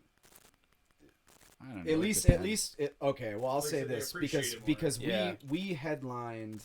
Like okay, for example, South Africa, we headlined over there. Our biggest headlining shows were over there for sure. That's crazy. I didn't know you went over there. Like I think we played 6 or 7 shows, and we, like the biggest one was like 750 people or something, and it's like for us headlining, that's a good. Hell yeah. Anything that's not in Cleveland, that's a good number, right? And yeah, I mean they went fucking nuts. Like it's like all these people, some of them don't even understand what they're singing, but they're all singing your shit. And plus, you guys have such high energy music as it is too. Yeah, it's like ape shit. That's so cool. Yeah, but yeah, so I mean, I don't know. Yeah, I mean, I just think people over there appreciate it more. Everything in America is oversaturated. Take it for granted. Yeah. I had the exact same experience, except in England. England is a lot more like here because they have so many bands, and bands do get over there. Like we were playing in these little places in Italy, and they're like, like we were the Beatles, like Hollis Brown. Oh my gosh! Like they had to find us because we had no idea we were lost on our GPS. He's a Hollis Brown. This guy named Stefano. He has like a wine and music blog in Italy, and he was like our tour guide for like the 2 days. We were in Clavasana, Italy, and he just a bubbling, great personality, like the Italian Anthony Bourdain. Like and he's just like. So he's dead. Too soon. That'll never not be too soon. I know that guy's guy's fucking best. Dude, I will say I agree with you about England. What you Same got? You got a experience. pineapple? No, I don't. Worst catering I've ever had though is in Give me England. one of those Worst berry catering. Food, just in general. Yeah, dude, because the first time we, I think everyone knows that. Yeah. the first They eat time, fucking fish pudding over there, man. yeah. The second, you know what? Because we did it. Dude, all their words are fucked up too. Like pudding is like a fucking cookie, and God knows what. Like, Chips are up. You know, Fanny means pussy over there. yeah. Dude, they're just weird, man. Can I just say I'm glad we won the Revolutionary What War? did they feed you in Just England? throw that out there. What did they feed you in England? Most of the times they didn't because it was like England- here. England where was they- Otherwise, bad. I'd be ordering a pudding I'm and gonna they'd throw hand it me a out there. cake. I love bangers and mash. I can get down. I with like bangers the and mash. pies. Every pub has their like specialty, and it would just be like kind of like a chicken Like a pot meat pie. pie, Yeah, yeah. like dude, those every pub had their own thing. I'd like and to those critique were food in England, but I've never left the States. And The everything's salt and catering, the vineger first over tour there, we too. did, because the first time we went out was with Dance Gavin Dance, and it remember was that. so bad, dude. I'm just dropping some fucking names that were my middle school and high school. Fucking iPod Shuffle. Dancing, we that did Protest fucking Bureau. band, that What, fucking Bangers and dude, Mash? they're I listened still to- around. Bangers I and listened to Mash. Protest Bangers and yesterday. Mash. I listened to like Fortress of Kazaya yesterday. you? My haven't girlfriend listened to doesn't them like metal, forever. but I was just like Yeah. listening to dude, Blood Meat. dude, the dance tour, they had this was our fucking catering, dude. It was a loaf of bread, or 2 loaves of bread for the whole tour package. So it's 4 bands. A couple packs of like shitty cheese, Yeah. and then crisps. So it's chips. Yeah. And 1 case of water for the whole tour. So like That was Dance in Gavin England? Dance would come in and take all of what they wanted, and then the rest of us would show up and be like, cool, all right, there's like 3 bottles of water. You guys had like rations. Dude, no, we literally like we would Yeah, because you guys were low on the totem pole. They were probably pretty. we big were at the like time. 2 of 4. Yeah. So yeah, like no, you know. Dude, real quick, that reminds me of this music festival I went to in Alabama. It was on the Gulf Shore. It's called Hangout. And the bus, it would ship. It wasn't like a camp festival. They would ship you like on a bus to like your condo or wherever you were staying, timeshare. And everyone's waiting for the bus. They're running late, so they're like passing out water and snacks to people, like little things of like Chex Mix and stuff. And people's hands like going through the fence, like it looked like a refugee camp.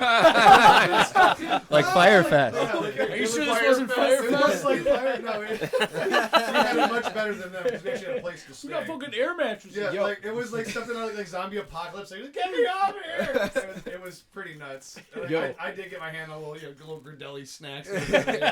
Yo, did any of you guys watch the Fire Festival documentary? I watched both of them. Wow. There's 2 There's of them. 2? Yeah, there's 2. Yeah. There's One only of them on has Netflix. the guy's interview. I've only watched the one on Netflix. He's talking. I was gonna suck his dick for water. He's like by any means necessary. Yeah. Well, Yeah. just to wrap. I forgot about that. the Is that food guy in up, jail right now? I think He's so. got- The Because one if you're dude not is- locked up forever, then what? He's a popular Doing guy society. because they know what he's capable of. Yeah. Like, so all those great stories in Italy, all the great food. We went from Italy to France. We had like the best food ever. Like I just told that story. And we get to France, and I remember it was a shitty gig in like a weird small town in France. There's like nobody there, and they're like, "Yeah, we'll feed you." And the French are just kind of have their hoity-toityness, but Yeah. I don't know what it was. But we're like, we just came from like the best pasta, antipasto wine. It was cold.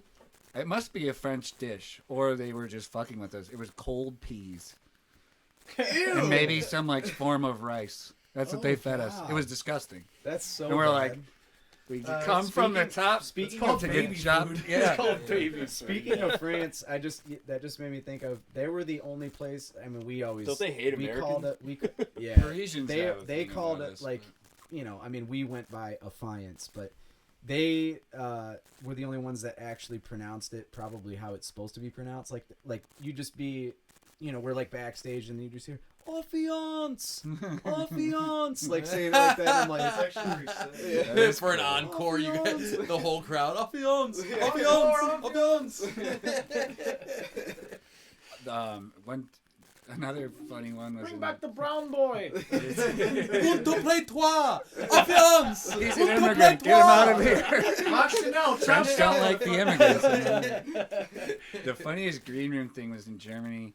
On the wall, some band must have just started it, but they took a Sharpie and it just said Fred bands, and then they underlined it, and then you could tell every band that played there kept adding them, like the Fred Kennedys, the Talking Freds. Somebody did like the AC/DC logo with the lightning, but it was Fred. Portis Fred. We came up with the Grateful Fred, and it filled up the whole wall. You could tell everyone just kept. Yeah, it was great. I feel like you and I could just talk for 24 hours straight about hilarious stories. Back in our prime. Yeah, it's hijacked, bro. It's all right. That's why we have you guys on. It's a lot of fun. So, I wanted to bring up something funny that's been happening with me recently. So I'm a new homeowner, and lately when I moved into my house, I was like, I don't know a ton about Illyria, so I want to learn a little bit more about Illyria. So I followed the Illyria Facebook page. Oh, I do the Lakewood one. Yep. I can't even imagine the Illyria community Facebook page. And so first off, I logged on there, and for the most part it's just robberies. But I was like, I wonder if I'm like weird that I follow this thing. And then the other day I'm scrolling through and I see Dominic fucking post on it. And he goes, anyone else don't have their trash cans picked up today? I was talking about You're a 55-year-old woman. Dude, listen to what fucking happened to Dom. Oh man. So I went down this whole I was in a really bad mood, but I ended up so there was like, most people were just commenting on there like, oh yeah, blah, blah, blah. They're a day behind, whatever. Well, there was this one guy that commented on it that was like, it's a good thing breathing is autonomous because for all the people asking this same question, there would be a lot of people suffocating right now. Basically, what a fucking loser. Yeah. So I just, I hit because I'm like, oh, cool joke, dude. I've heard that. A variation of that joke like 60 times. So I said something like that, like, I wonder if the number of if that number would be anywhere near the equivalent of people that have used that or recycled that same joke over and over again. And then me and him are just going back and forth like and speaking of recycling, I haven't picked up my shit yet. Mind you, this dude is 60 years old. Like, and I mean, we were both just being like immature, arguing with each other, but he fucking started it. You'll lose that battle 10 times out of 10 because that fucker has no life. Yeah, he will keep going back. He's been retired for a minute. Yeah. That guy probably doesn't believe in coronavirus. He's probably it's a fucking hoax. There's some gems on microchips. People arguing for nothing. Facebook. Hey, did anyone see that Chipotle closed an hour early today? I was there 2 hours ago and they were still open. Pretty slow service though, dude. So I wanted 120 comments. I wanted to share with you guys two of the funny ones that I saw the other day. So this lady, and I'm gonna say it like I think she is like saying it while typing it. She goes, "Okay, Illyria, are you trying to get people killed? You can't have an arrow pointing to 2 lanes when one of them is full of cones. I speak of Foster and Lorraine Boulevard. Arrows are pointing to the turning lane or right lane, but the turning lane has cones, and you can hardly see them until you're right up on them. Please prevent someone from getting killed and fix this." 120 comments later. Pull that mic off you just a little bit. Dude, so I was reading that, and I just start dying laughing, and the very next one, and let me know if you spot what's funny about this. This lady says, "My van was robbed on Erie Street last night. Period. They stole some change and a black wallet They stole some change and a black wallet that had change in it. However, it had me and my kid SS cards in it and their med cards. If anyone finds a black woman's wallet, let me know." What is that? Like She spelled it woman's like apostrophe S. If anyone finds a black woman's wallet, let me know. I was about to say, you're saying black women? So these Black women. Dude, I started just dying laughing, and I told my wife about it, and it took her a second, and then she started cracking up. But then it made me laugh even more that there are these two women that post, and then there's Dom talking about his trash. And there's the resident post man. Dude, it's You tell someone a joke and it takes them a minute to figure it out. You can see it like the wheels turning. Yeah. I'm glad you guys all got that. It took me a while to get it out, but dude, some of the shit people post is so funny. We'll see who gets it. You guys seem like a smart bunch. The bartenders at Marriott's were not. They still aren't scratching their heads over this one. What did the elephant say to the naked man? What? How the hell do you breathe out of that thing? Oh. Yeah, I was like, they were just staring at. I'm like, and I like started getting like. Check, Oh please. my god. Get me the fuck out of here. Like, I don't know how to say it. Dude, I was laughing so hard. Because it's long. But dude, Facebook is Facebook's such an interesting place, dude. Forget. That's why. Sure. We'll go with that. People overthink this shit. Yeah. Horton, here's a dick.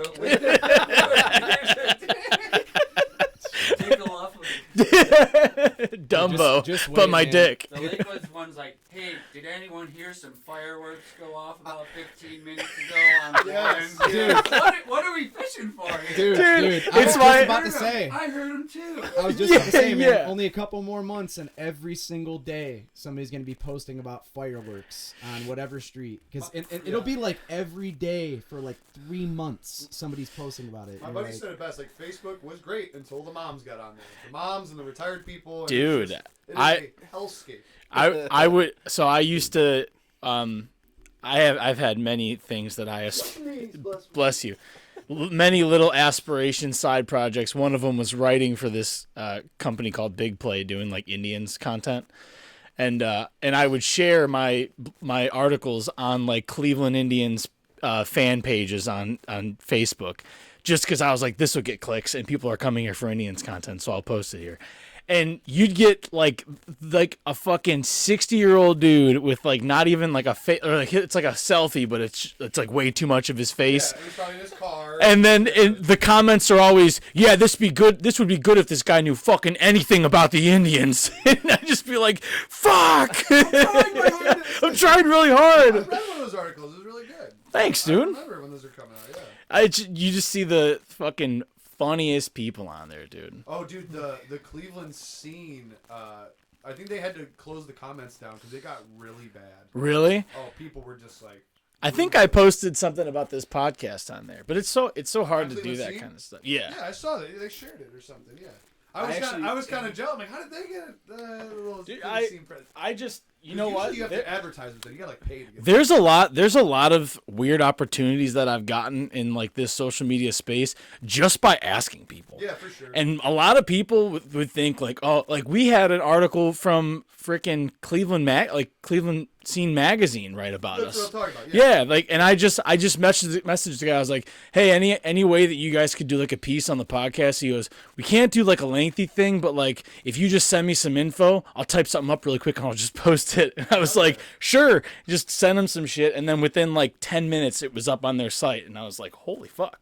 Yeah, but that guy probably looks productive. It's a win-win for everyone, you know. And Yeah, I mean, it made me feel better about myself. Yeah, you're good at that, Al, at actually trying to put our name out there and get it out there. But Well, you know, it's the same thing with music. I've always said this about music and like, you know, talking about grinding on the road and just playing with a band, you know, or a podcast. All you need is one song, one good episode, one little snippet of content that one person, the right person sees or enough people see, and you know, just go from there and start steamrolling. That's how fucking social media is, man. And we had the Get Your Fixins thing. I mean, TikTok and shit like that's a prime example. We had the, and for us it was Twitter was king at the time. Sweet. But when we were doing Get Your Fixins, we had like we knew was funny content, but we were like, it just like we can't get people to follow us, you know, like people have to find this stuff and find it funny. So our buddy AC just randomly, either he found it or he made it. He synced up a video of Jason Kipnis hitting a walk-off grand slam and synced it with his walk-up music, that Thief by OK. Fucking best walk-up song in baseball, by the way. Oh my God, now you're getting me talk about the Indians. This at one point was a Skrillex song. Was it? It was. At one point it was a Reptile. And it was a Reptile sample from Mortal Kombat. Oh, okay. Oh, nice. Dude, but they synced that up, and then Jason Kipnis retweeted it. So it went from like the first day having like 6 views to the next day we had like 50,000 views on the thing, and then the podcast had like 100 views, 100 downloads an episode. We grew by like a few hundred followers on Twitter. Like it's fucking, it's literally crazy how just the one thing. So like people don't think about that, but some of these big bands like obviously you don't want to like cloud your space with just retweeting and trying to build up, but just the little like whether it's bands, podcasts, whatever, like look what Rogan does, just the little bump that he just has a random comedian on and that person blows up. Yeah. It's just the smallest little introduction of content to a lot of people can be like, oh, this is what I've been looking for the longest time. Yeah. It's crazy how social media can do that. Yeah, speaking of social media and the Cleveland scene, like Cleveland, I think Cleveland people in social media are absolutely fucking the most ruthless demographic of people on the internet. Because it's so mixed. It's so mixed, and you know what? Like people are fucking absolutely way more ruthless on the Browns than I think any other like fandom to any other NFL team. Yeah, they are pretty horrible sometimes. Like I think like. What he said about the Cleveland Scene magazine, like having to take down their comments, like I don't think a lot of other cities would have to do that. Like we're a ruthless bunch of motherfuckers. They take this shit seriously. Yeah, dude. Yeah. If it's not excellent, Cleveland's like, go fuck yourself. Yeah. Speaking on that, like we're like so ruthless with sports and shit. Like our fandom is insane, but we've been so bad for so long at so many things. Where did this come from? that we're just so angry. But dude, like I went. So my wife and I, she was my fiance at the time. We took a little weekend trip to Pittsburgh. I had never been to Pittsburgh. This was like 2 years ago. And I was like real excited because I'm like, I just got all these new T-shirts from GV Artwork. Shout out GV Artwork. And I'm like, I'm going to wear all my Cleveland shit all weekend. And I wore it around and I'm like, I was just thinking like, fuck you, Pittsburgh. And like every person that saw my shirts were like, oh, Cleveland, what's up? Yeah. But like if you were wearing Pittsburgh and Cleveland on Brown Sunday, you'd be like, fuck you, you piece of shit. Yeah, because they've been penetrating us for. They were wearing jersey off some 10-year-old kid at the Muni lot. And, like, it could be a grandma walking and she saved the world and she's wearing a Steelers jersey and you'd get some fucking drunk piece of shit from a bar just peeking out a door being like, fuck you, bitch. That's book Cleveland checker and hit her cane out from underneath her, fucking watch her slip. Look at this dumb bitch. Another very impressive thing about the city of Pittsburgh is it's not even football season and they'll have 3 stores on their strip, on their market strip, all just a shit ton of fucking Steelers merch and Penguins merch and all this shit. And, like, you never will see that in Cleveland. Like, no one is buying Cleveland Browns merch in a little bodega in Cleveland right now. I did notice that, too. Yeah, it's we're very also impressive. not as walkable of a no, city we're not as a lot of walkable other city places. at all. No. Pittsburgh has 2 really cool walkable sections that I just found out about in one trip. Like, their market square is fantastic. Yeah. And their strip is cool. You can just walk all the way down it. Oh, you're telling me, man. Like I've waited tables at the same restaurant downtown for over a decade, and and tourism is booming, man. It has been for a number of years. This past year, especially because everyone was traveling domestically because of COVID. Everyone hit the bucket list. Can't tell you how many middle-aged couples I waited on from all over the country. Well, it was on our bucket list to check out the Rock and Roll Hall of Fame, and I'm like, and I always tell people, listen, Rock Hall's great, but you have to get outside of downtown. Like, what's around here? Like, you have to leave downtown. You have to either rent a car or Uber places because all the cool shit is outside of downtown. It's funny how we're one of the only cities where our cool shit is not. Or even like Ohio City. Like Ohio City, I'd be like, well, it's West 25th Street. It's not that far away. Like, well, can we walk there? No, not really. No, you want to walk across a bridge? Yeah. You don't want to walk through that neighborhood Right, even either. like a lot of our museums and shit are like far east. Yeah. It's East like if side, you want to yeah. go to the natural Yeah, history but museum, Chicago's you kind of gotta like that too. Like you got, it's more spread out. But I used to say we're like a little big city. But I always tell people, I'm like, listen, there's some cool stuff downtown, but you got to venture out. The cool thing about Chicago, though, and I've only been once, but I just felt like you could throw a rock in any direction and you'd hit something cool or some place that you could walk to and it's fucking sweet. Like in Cleveland, like obviously Chicago has that like little like satellite areas, but like the entire city, you could drive down a road for like fucking 45 minutes and you're still in Chicago. Yeah. Like you're still in like buildings and buildings. Their rail and, system's like, amazing too. Yeah, Like, yeah. It's fantastic. That's what I was gonna say though. Is that my last place I lived was on Chesterland, which is right by the Triscuit Rapid Station. The Rapid is pretty great and way underused by Cleveland. For sure. But again, we just living in New York City where everybody takes the use public train. transportation. But the Rapid, I mean, Browns games or Indians games. That's the way to go. we just don't have Drops like, you right at Yeah, Tower City. why would you park go ahead, pay you can like $30-$40 to park downtown when you can just hop on the You RTA can park for free get at right the over RTA there. in Brook Park and take $5 to do a round trip downtown. Yep. Yeah. Like Or it's even- And a you can go farther no-brainer. east. You can go to Cleveland Dude, Heights. even honestly, yeah, even it's- walking. Like I remember when I lived in Lakewood. Like, dude, I would just sometimes I wouldn't even take the RT. Like when the Cavs were in the finals all the time, just walk across the Lorraine Bridge, and you're right over there. We're It's just in the walk. worst. We are in the worst town and cities on the west side to commute to downtown. What, Elyria? you're pretty Elyria- far Oh yeah, I was Even- driving here. I'm like, where the hell are we going? Yeah, even like, even so, where for the like, highway ends. Yeah, really, like it's like after this, it's Turnpike, and you're going to Indiana, bitch. You know? Shit, or get off the line. Yeah, it's happening. Go No watch gas Farmland stations for for 72 200 fucking miles. miles. Shout out to one of my favorite Elyria establishments, Basil's. You ever Dude. know Yeah, it? it's down. The shit. Basil's closed. No. Yeah, when's the last time you were there, Dylan? What, before They COVID? closed because of you.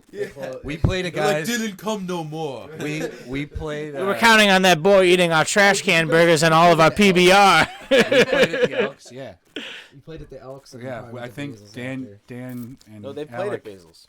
we would Played at Basil's. Mardi Gras. with a whole band. Dennis Devito will play anywhere. I don't Oh know if yeah, you we know will. this, But no, Basil's. Shout is a out tiny Denny. bar in Elyria Shout out Denny that D. The guy would just. I guess it's not there anymore. But the owner just had like a big like smoker in the back, and it was just like whatever he was cooking was on the menu, like corned beef or ribs.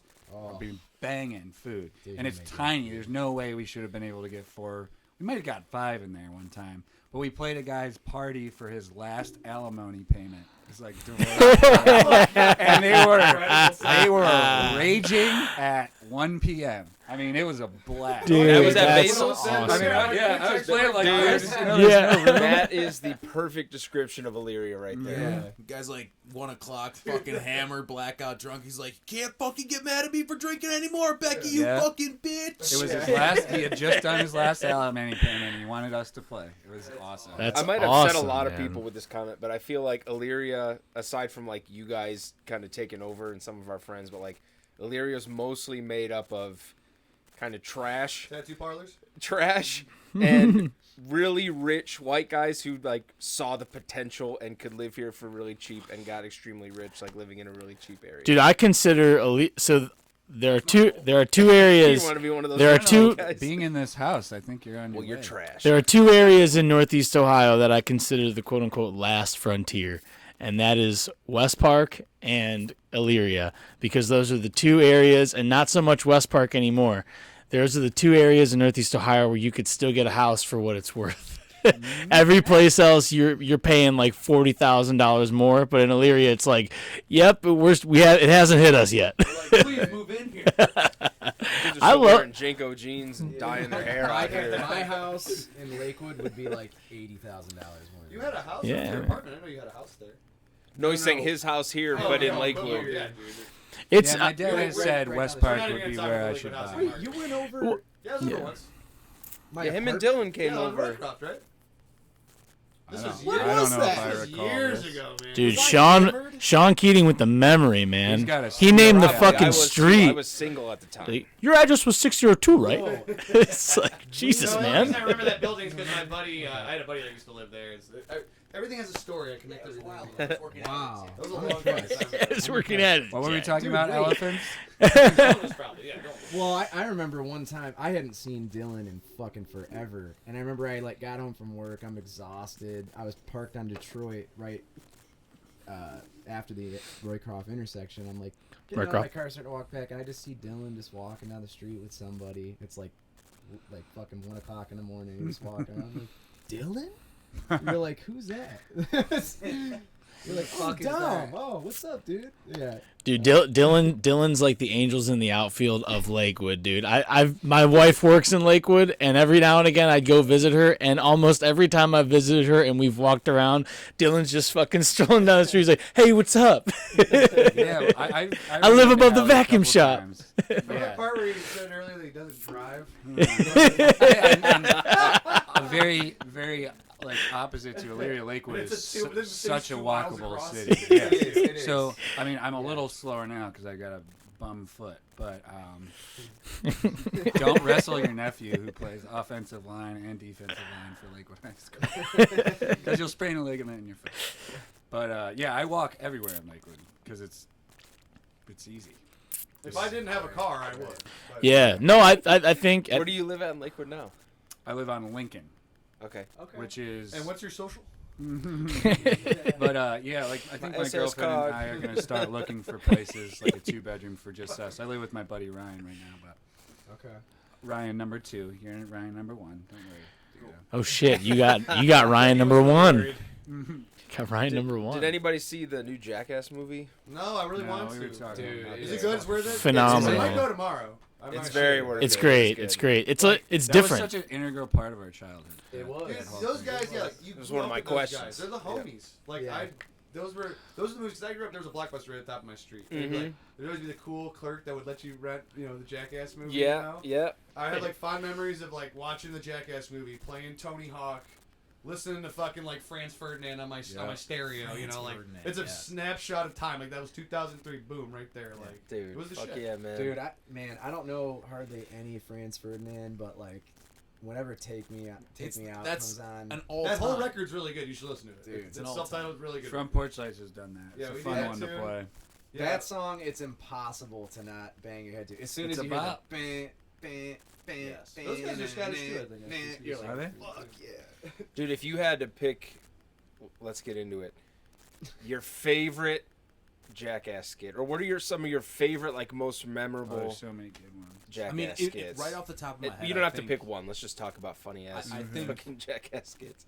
the one that made me maybe laugh the most. It wasn't like the most obnoxious or like one where they got hurt the most, but I just thought it was so funny, that big slap hand when they were in that hotel and they Oh, when like they read the note when it got yeah, smaller. yeah, and like Oh yeah, it was like an eye test. So they would get closer to You're it. you're talking about the Bring thing. that down. yeah, no, Okay. I'm talking That was a about good one, I'm too, talking about like they would like coax people into walking down this hallway. Into that Yeah. doorway. And the soup and Yeah, and they had like soup and like a tray of glasses or whatever, and would just run into this huge paper mache hand or whatever. Dave England goes, "Who the fuck would carry? Or can you carry the soup?" Yeah. He's like, "What an idiot!" There's powder in my eye. Oh, you remember that? So when Dave England gets hurt, it's like the funniest thing. I was It just is talking so about this funny. clip today, the one where he's on the hose, the fire hose. Yeah. Fire hose rodeo. He got smacks his messed ass up. so hard. He's like, ah! The sounds he made, and then I just remember me and my friend still quoted this day. He just goes, "I hate it. I hate it so bad." Maybe the most disgusting one is the skit within the skit where I forget the guy's name, but he had to play a terrorist in a taxi cab. Yes. And he Like- goes, Oh, Danger Aaron. Danger Aaron. Yeah. He's got to Aaron play the McGee. terrorist, so he's like, "Take me to the airport, I'm go boom." He's and like, like, only 5 more minutes, and then boom. Yeah, Well, and boom. then- What's boom? Why do you keep saying that? so they paid the driver as an actor, and so the driver like said fuck this, and so Dave England thinks he's like doing this skit where he's gonna like fuck with this driver, but the driver's fucking with him, and they're all watching from There's the van. different Super fucking Troopers, right? Yeah. Yeah. Like, this guy has a And- gun. Stop shooting. Yeah, and so And the joke on top of the joke was that the fucking beard that they put on him was all pubic hair from them. They shaved their pubic hair and put it on his face. They showed so it they before, fucked with him so But when they were hard. putting them on They his always face, fucked with him pretty much the on his worst. face, when they had to, he goes, this feels like pubes. Yeah. And they're all like And trying not to laugh. My favorite part of that is It's at like, the I got end. pubes in my mouth. Yeah. My favorite part at the end of that though is when he's like on the pavement when the driver has him at the gunpoint, you know, and he's like starts to break character. He's like, dude, all right, it's a joke. It was a joke. I fucking was dying. That's This the guy's funniest. got dynamite on his chest. Yeah. The one that I always loved is they're in an office building and they're like gonna try and rob it and they fall through the ceiling and the black dude with dreads takes books off. up. Yeah. That one was great. Yeah. He was gone. He goes, no, I'm not playing this. There's Guys two with that masks, I ain't messing around. There's two that come to mind for me, and the first one is from the first Jackass clips or film, where it's just Bam and Ryan Dunn and Rab just wearing fat suits, skateboarding, and getting pushed around in shopping carts. Just like the 9-year-old part of me was just like, this is the funniest thing. And then an homage to Jackass 3. They did the one where they were gonna like ride the scooter or whatever. Oh no, with the slingshot, and they shoot it into the pool. Yeah. And that skit's funny, but it makes it even funnier that they put that Janis Joplin song in, where it's like, I rode my bicycle past you, dude. And then they have The rocket skates, too. and then they get a All that pyrotechnic shit that they tried to do never ended up working out or almost killed them. they get the hole in the side, and then they're like, all right, we're done. And then Preston just goes and dives like head first through the pool. Oh yeah, that was great. It was like, yeah, you feel like you grew up with these guys. Like, Yeah, like, man. They're the homies. Like they talk like you. They fucking find the same stupid shit funny. You know. You got that new Knockhill CD? I gotta mention the her name, just the fact that her name was Glorin. They got sued for that. That they named her Glorin. Yeah, because that was his real ex-girlfriend's name was Lauren, and then when they were writing it, they're like, we got to come up with a name, but they couldn't agree on a name, so they just said Glorin. And so like Bam, I saw Bam on a podcast, and I guess they Teenagers were meant to fuck.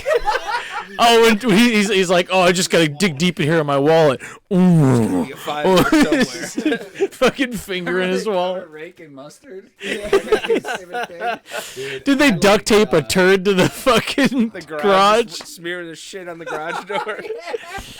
Dude, I gotta mention one with Don Vito too. shit. It was like one of the last ones from the original Jackass movie, but the scene where Ryan Dunn sticks that toy car up his ass in a condo. The doctor's reactions are so good. He goes to that Indian doctor. Yeah. And the dude's like, he's like, you got a car toy in your butt. He's like, how'd that get in there? He goes, I didn't put it in. And he goes, crazy you night, shove I it don't up your remember." ass.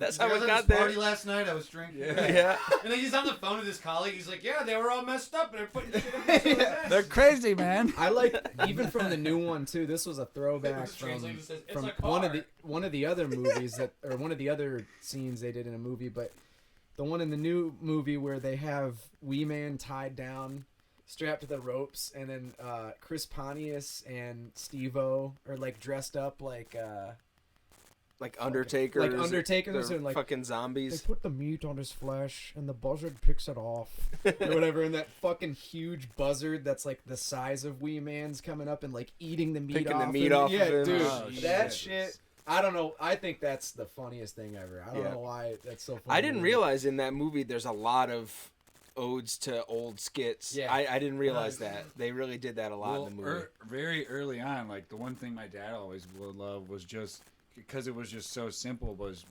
Preston chasing around Wee Man. Yeah. With them like in the same like a sumo wrestler outfit, and it's just like tiny man and a huge man. Dude, I loved when Preston was chasing Wee Man, right? And then it would just be like they would cut away, and then all of a sudden Preston would be running back the other way, and then there's 30 little people. Yeah. chasing Or like Yeah. Preston, he walks up to that So funny. that convenient. He's like, "Hey, can you watch my dog really quick?"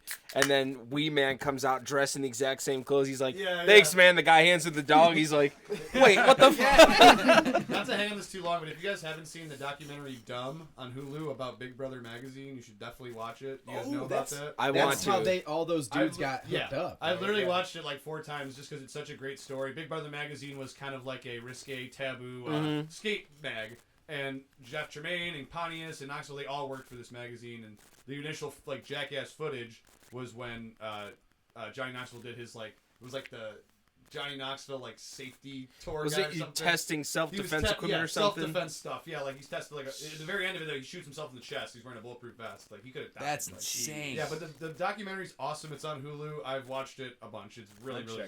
That's If a you great guys, story. That's a good- I've been obsessed with it Put on. lately, and I've actually been listening to Steve-O's podcast. Oh, a I heard lot. it's really good. And he just had Johnny on there, so they were Oh, talking I about can't that wait. stuff. But That's awesome. also, just real quick, Ryan, or I don't know if you guys knew this, but like, I think if I had to pick my least favorite Jackass personality, it'd probably be Danger Aaron. Oh, yeah. But Everyone hates him. he Yeah, was they all on hate Steve-O's him. podcast, like literally for that skit you were talking about, saying that he actually knew what was happening the whole time. That's a whole fucking and he's lie. trying. It's kinda Yeah, obvious. they like almost get in an argument on the podcast. Like Steve-O and like his producer are just laughing at him, and Aaron's trying to fucking convince him that the only thing he didn't know was that they were pubes on his face, but he knew about the dry. He knew the guy That was is a higher. such a yeah, fucking yeah, lie. such a lie, dude. Such a lie. Such a He lie. actually, Danger Aaron was on Steve-O's podcast a while ago. I think it was Steve-O's podcast. Yeah. And he talked about, I mean, it was a different episode. It wasn't recently, but he talked about like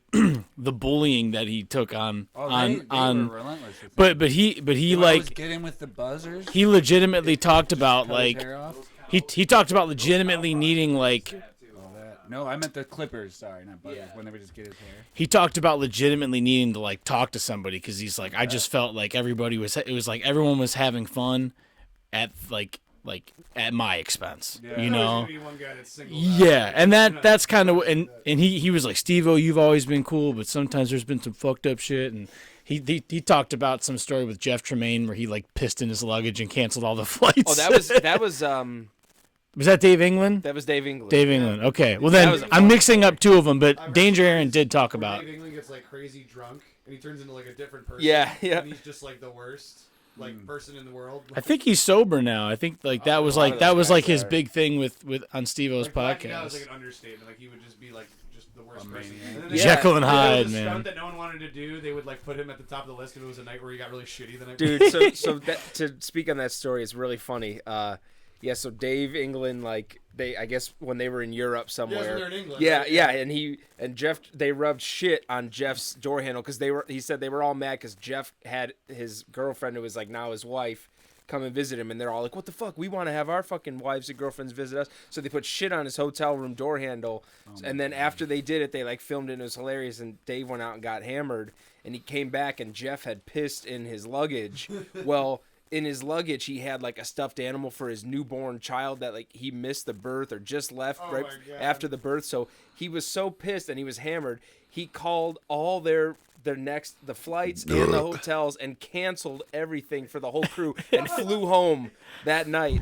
So all these guys were they kept running into these things and they're like, fuck, we got to book this again. And they couldn't find That's places so to stay. funny. And How That's about hilarious. when Johnny Knoxville shits in the toilet in the hardware store? That's I think Dave that was England. Dave England. Oh, that was him. Because they redo it in the like new his one, most but it's like a famous- No different more scene. spoilers. I gotta get Yeah. Oh, sorry. Yeah. How fuck. about when Steve-O shits in the funnel that is connected to, or press Other way around. He farts in the thing that's connected Yeah. to Preston's Yeah. like head. Yeah, but he thing. shits in Oh, No, my head Preston goes in the bull's sweats. ass. No. Wait, what the fuck I happened? thought No. Preston has the farts funnel. into like a funnel. But he and accidentally pukes all shit, over didn't himself. he? Yes, yes. He accidentally shit a little bit, and then Steve-O's Steve-O wearing the fucking puked. spaceman That's right, helmet. that's right. And the hose Yeah. is going up into it. And yeah, Preston shit Oh, in the funnel. God, You know how dude. bad that would smell coming I right mean, into he your pukes fucking grill. instantly. I will say the thing about this new one is that there are people that are not Jackass members Yeah, that do a lot of the they stuff, had to add some but young and people.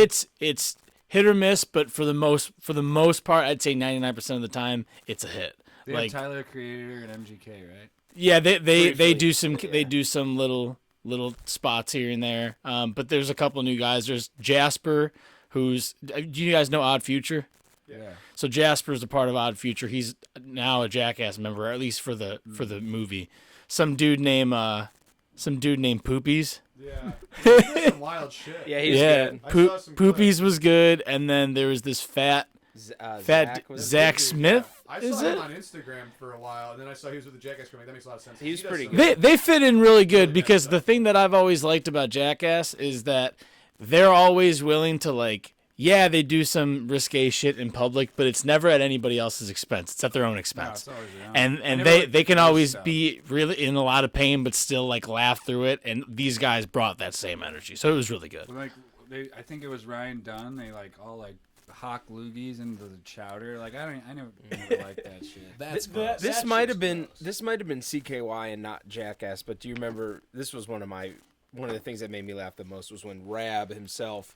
They might have been in Europe or somewhere, and he goes up to a window of a restaurant and just is shitting against the window, and people inside are like freaking out. That guy was always, you could tell. And then he's like running. They're chasing him up the stairs of the hotel because he's trying to get to the bathroom, and I think it might have been CKY, but if not, it might have been in Jackass 1. He did the one where he ran and shit while running. I remember that. Didn't he shit out of a window full speed too in a car? Full speed. He did one in rollerblades. He wore a jock strap. Nothing but a jock strap and rollerblades, and went down a hill and shit as he was doing that. Dude, you can just when they have were in the box endless truck, ideas. all in rollerblade disco or whatever. That's Just a getting great one. annihilated against the wall. Dude, you can just have endless ideas with those guys that are just willing to do everything. I mean, Wild Boys, what a spin-off with I Pontius and love Steve Wild Vai. Boys. That- Me and Willie watched that Every time, episode. every single day after school, I was watching Wild Boys. It does make me feel. Yeah, It does And make that's the me thing. feel weird that was It's like a badass Steve-O's song, peak of like, drug use. Yeah, you know what I mean? We needed that druggy Steve-O, though. What Brad was talking about yesterday, we were actually talking about Jackass yesterday. I haven't seen it yet, but to steal his point from yesterday, I was like, there's a reason that it's number one in the nation right now, because there's no other movie where you're going to have 9 30-year-old dudes walking into a movie theater to watch the same movie together. Our whole group of friends, just all the guys fucking sat in a row and at the premiere and watched Because that. you're going to have young kids that want to go in and watch this too, but you're going to have like old dudes from like, for just the nostalgia reason that they want to watch this flick. Yeah, it was great. The premiere was great. It's really funny, and this brings back to like the Sedalia days. Is my dad? Well, my dad would let us watch it, but we weren't allowed to swear, so we called it Jack A. And I play this stupid solitaire game on my phone, and every time there's like a Jack and an Ace back to back, I just thought about it. Jack A. Jack A. No, Jack A. Dad, can we watch Jack A? Dude, that your was a badass house. I was just gonna say, your dad's house was like the fucking bachelor lounge, where like it was all dudes, and then at the end of the hallway upstairs, your dad had that fucking like penthouse master bedroom. Dude. Yeah, that bedroom was sick. That house was cool as hell, dude. Yeah. All right, boys. Papa needs to get drunk, and we're back in Lakewood, so. Okay. Where we going with this? Yeah. So why don't we wrap up by you guys just kind of talking about what you guys have coming up with FPL, T&D? Yeah, I mentioned it earlier, but it's Front Porch Light's going to be at the Winchester in Lakewood on May 28th. I think it's a Friday or Saturday. Probably Saturday. I can look. But yeah, so I don't know if tickets are available yet, but please come out if you've never been to the Winchester. It's an awesome venue. They got pretty good kitchen too, and come support some local music. Aside from that, it's pretty much our only project. The Meltdown has been announced. We're waiting to be confirmed with all the band members and decide on negotiating a price with the people leaving alive. But it's looking like it's going to be a go. That's going to be July 9th. Awesome. So just things are kind of on hold right now. Like I said, a couple guys in the bands did just become fathers recently. Yeah. Congrats to Connor and who else? John. John. Yeah, Awesome. So 2 healthy babies. Yeah, they're really and cute babies. It's awesome. We're excited to expand the FPL family. Hell yeah, man. Well, anything coming up with Cats as well? I know you guys got some Mardi Gras stuff going on too, right? We're like a Zydeco band, Louisiana music. My dad plays the button box, which is like an accordion. It's just fun Cajun music, and Mardi Gras is obviously like their St. Patrick's Day. Yeah. Where's that at? We've got one at the Parkview that's really fun. Get dates, but We play all the time. Are you guys at Collision Bend for Mardi Gras? Did I see that? We're there as well down in the flats. Hell yeah, man. Yeah, I might go to that. We're It's playing all gonna the be time, fun. whether it's the full band or whether it's with just me and him as a duo. We do a lot of that as well. But Collision Bend is the February 27th, and then March 1st is the Parkview, and it's the 15th anniversary of our Mardi Gras party there. They only have music like twice a year. They have a reggae brunch with Carlos Jones, and they have our Mardi Gras party, and it's like elbow to elbow, super fun. And that's March 1st. What an honor! And great Cajun. That's sweet as well. They do jambalaya and all that stuff. So. Well, hell yeah, man! Thank you guys so much for coming on. It was a blast. We had so much fun. And hopefully you guys can come back on soon and we can run it all back again. But thanks everybody for listening. Shout us on the social. Brad, lead us out. All right, goodbye, you fuckers. Is that your thing? Yeah. That's right. No, that's Sean has one from Porch. We're from Porch. Thank you guys so much. Every show.